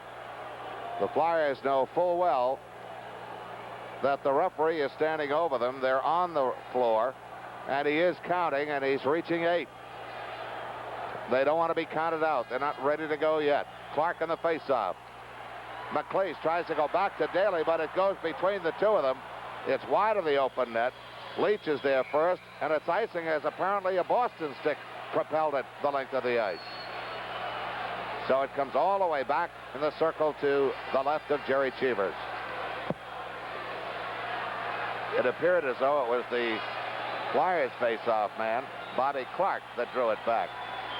Okay, set to go again. Leach and Daly back at the point position as the Flyers net is wide open. Clark tries to go back, but it's forced deep in the Boston zone. Rick Smith around the near side, intercepted by Lonsbury in the left wing. He's challenged by Cashman. They both go down. DuPont digs. Brad Park gets a stick on it. Around the dash on the far side. Marcotte gets a stick on it. Daly battles to keep it in. A drive by Leach, tipped over the net. Clark behind the net. It's tied up there for face-off. It'll be dropped in the circle to the left of Jerry Cheevers once more. We're now down to 1:18 left in regulation time. As again, players from both clubs get a bit feisty behind that Boston net to our left. Cashman is there. Rick Smith, Clark, DuPont. And they quickly separate. Flyers trail 2-0. They need 2 to keep this game alive and the series alive. Puck got enmeshed in the twine behind the Boston net on a drive through heavy traffic that was just tipped wide. Leach got full wood on that one. Flyers have out there Clark, Lonsbury, McLeish, Holmgren, Leach, and Daly. Their net is wide open. Stevenson has been pulled for an extra skater up front. Shepard against Clark on the faceoff. Rick Smith again gets a stick on it. Daly again keeps it in. Now Marcotte breaks it loose as they all gang up across the way. Lonsbury keeps it in. They battle for it at the line. It comes to center ice. No one back. Leach, though, a correction, McLeish, breaks out of the pack to go back and retrieve it. 1 minute left in the game and could be in the series as Boston keeps the puck deep in the Flyers zone. Daly around to Clark on the far wing. Intercepted by Marcotte. He scores into an empty net. And with 47 seconds left, it would appear as though that goal there pretty much put it out of reach for the Flyers. It's Marcotte's second goal of the night, his 5th of the playoffs. And it gives Boston a 3-0 lead, and it should come unassisted. Time of the goal comes at 19:13. As we look at it again, Marcotte picked up a loose puck in the slot, and of course with Stevenson pulled, he had little else to do but just nudge it straight ahead, and it went into the open Flyer net. So Marcotte, a pair of goals, the second and third for Boston, and they lead at 3-0. 47 ticks. The Flyers are away from elimination, but it's been one heck of a series, let me tell you. Face off at center ice, Kindrachuk. Now it's inside the Flyers zone as Marcotte, Lapointe, now intercepted by McNabb, closing on Stevenson.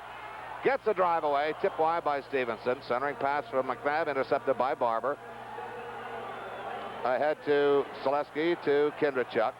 Kindrachuk gets it to the Boston backboard. Milbury's on it, intercepted by Selesky, hops over his stick. 20 seconds left in the game and in the series. Bladen from his own zone, the length of the ice. Kindrachuk on the rebound. Brad Park, 8 seconds are down to single numbers. Bladen to Selesky, fans on a shot. 3 seconds, 2, 1, it's all over. The Bruins have eliminated the Flyers in 4 straight, but not before the Flyers left an indelible mark on every member of this Boston Hockey Club. This game, the lone game of the 4-game set, that was not a 1-goal victory for Boston. But this game remained scoreless until midway through the second period when Rattel scored. Then it was Marcotte a pair in the final period. And the traditional handshaking ceremony goes on down below us, with the exception of Jerry Cheevers, who never was one much for the pleasantries that normally go with this. And of course, the rest of the players going through the receiving line, as it were, man by man. John Wensink, Reg Leach, as Dave Forbes and Gilbert, and of course, Leach followed by Bernie Parent, Bobby Schmatz. And it's a jubilant packed house here at the Garden, and understandably so. Well, the Flyers have had their days of glory. Boston has had theirs.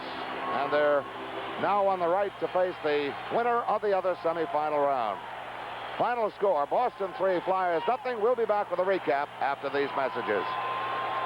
Back here in the Boston Gardens, and a not too happy scene. Keith Allen, general manager of the Flyers. And Keith, I just mentioned to you, I just feel like I get kicked in the stomach. And you mentioned before we come on that there was no way in God's green earth you thought that this series would have gone 4 straight either way. No, I expected a real tough series. As a matter of fact, I think we all thought it would may even stretch into 7 games, because Boston is an exceptionally well-balanced club, and they've been playing extremely well at the end of the season. And I thought we went into the playoffs with some momentum after knocking off the Toronto Maple Leafs 4 straight. But unfortunately, they got the break on us right off the bat, and they just grounded out. And it was, each game was a real tough game, and I thought tonight our guys played well. We never got any breaks in the goal all the time, but by the same token, you've got to give credit to Jerry Cheevers, who played exceptionally well, as did Wayne Stevenson. It was an extremely hard-fought series, and they just come up with a little extra in this whole series. Keith, you mentioned both players, Jerry Cheevers and Wayne Stevenson. As we said, when things are going rough, they're going rough. We lose the game, they turn the lights out on us. I'm not sure if the people back home can see us or not. We reiterated all the time on our broadcast that Jerry Cheevers was the big stumbling block. He came in here from the other league. He come something to prove. This series, I think he proved it. He was tough to beat the whole series on us, Keith. People also don't have to forget that we also made some changes this year. We had a lot of new faces in our lineup. We had a lot of new kids also that their baptismal fire they had. So we had a lot of bright things to look forward to also. Oh, I think so. I think that we can look back and say that while we didn't do as well as we thought we would and hoped that we would, I think we did add some players in the lineup this year that will be around and help us for a long time. And Bob Daly and Rick LaPointe and Paul Holmgren, and this type of hockey player is going to be heard from for a long time. So, as I say, it's been disappointing in some ways, but I think that we're going to be back next year.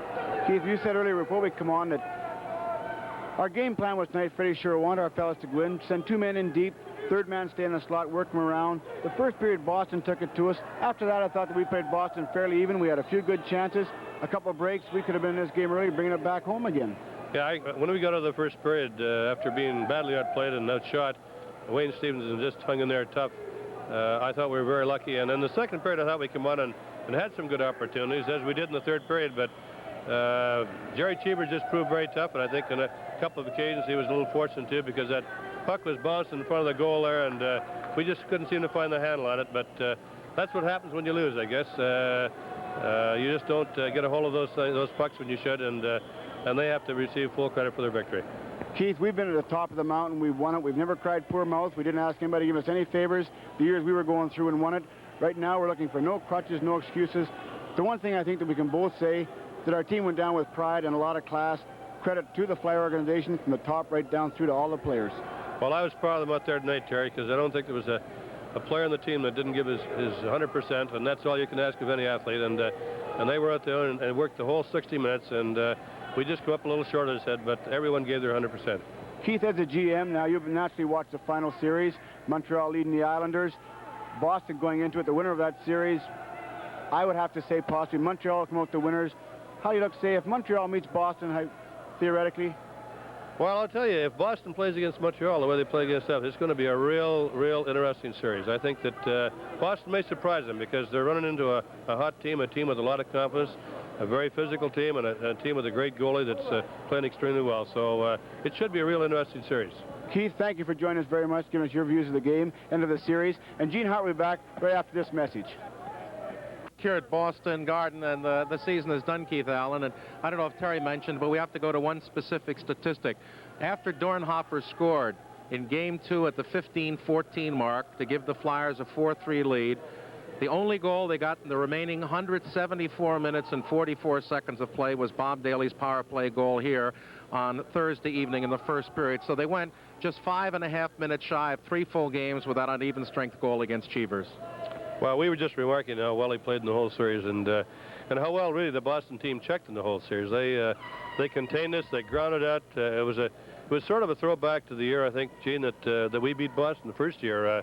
They were a very dedicated team, a very hard-working team, and I think that, as I said with Terry there, you've got to give them a world of credit because I really didn't think it would turn out this way, and I didn't think that any team would win it unless it was a 6 or 7 game set. But they got the little break in that first game, and this grounded out, and were able to come up with that little extra in each game, and as I say, they're deserving of the victory. Keith, I'm going to have to ask you a question that you're going to get from some of the media tonight or in the next few days. Is the Flyers' sweep last year at the hands of Montreal, their struggle with Toronto in this year's series, and the sweep here by Boston, any indication that the Flyers' flag of championships are waning a bit, or just one of those years? Well, I think you have to... Read that right there for me, will you please? A little sign. I think you have to assess the whole year, Gene. I think that we did end up in second spot in the overall statistics after 80 games, so I think that's a very meaningful statistic, too. I think that we all know that in any playoff series, if you run into a hot team or a hot goalie, you can lose out. And I'm not saying that we don't maybe have to make improvements like every other team, but certainly we have a young hockey club, as I've pointed out so often. I think we've made some good steps this year in acquiring some of the younger players, and hopefully we can continue to be a real powerhouse in the league. Well, that's pretty much it from here, and since this is my last words for the season, I'd like to thank everyone again. It's been a thrill being with you for the 10th straight year. And remember, Keith, as I always said, one time you said this to me. I said, gee, you can't figure it, Keith. And you said to me, Gene, if you could figure it, there'd be no reason to play the games. So as bad as it seems now and as down as you are, remember, wait a couple of months and it all starts over again, the quest for the cup. So, Keith, for being our guest, first of all, Abbott's Dairies presents from the Ice Cream Capital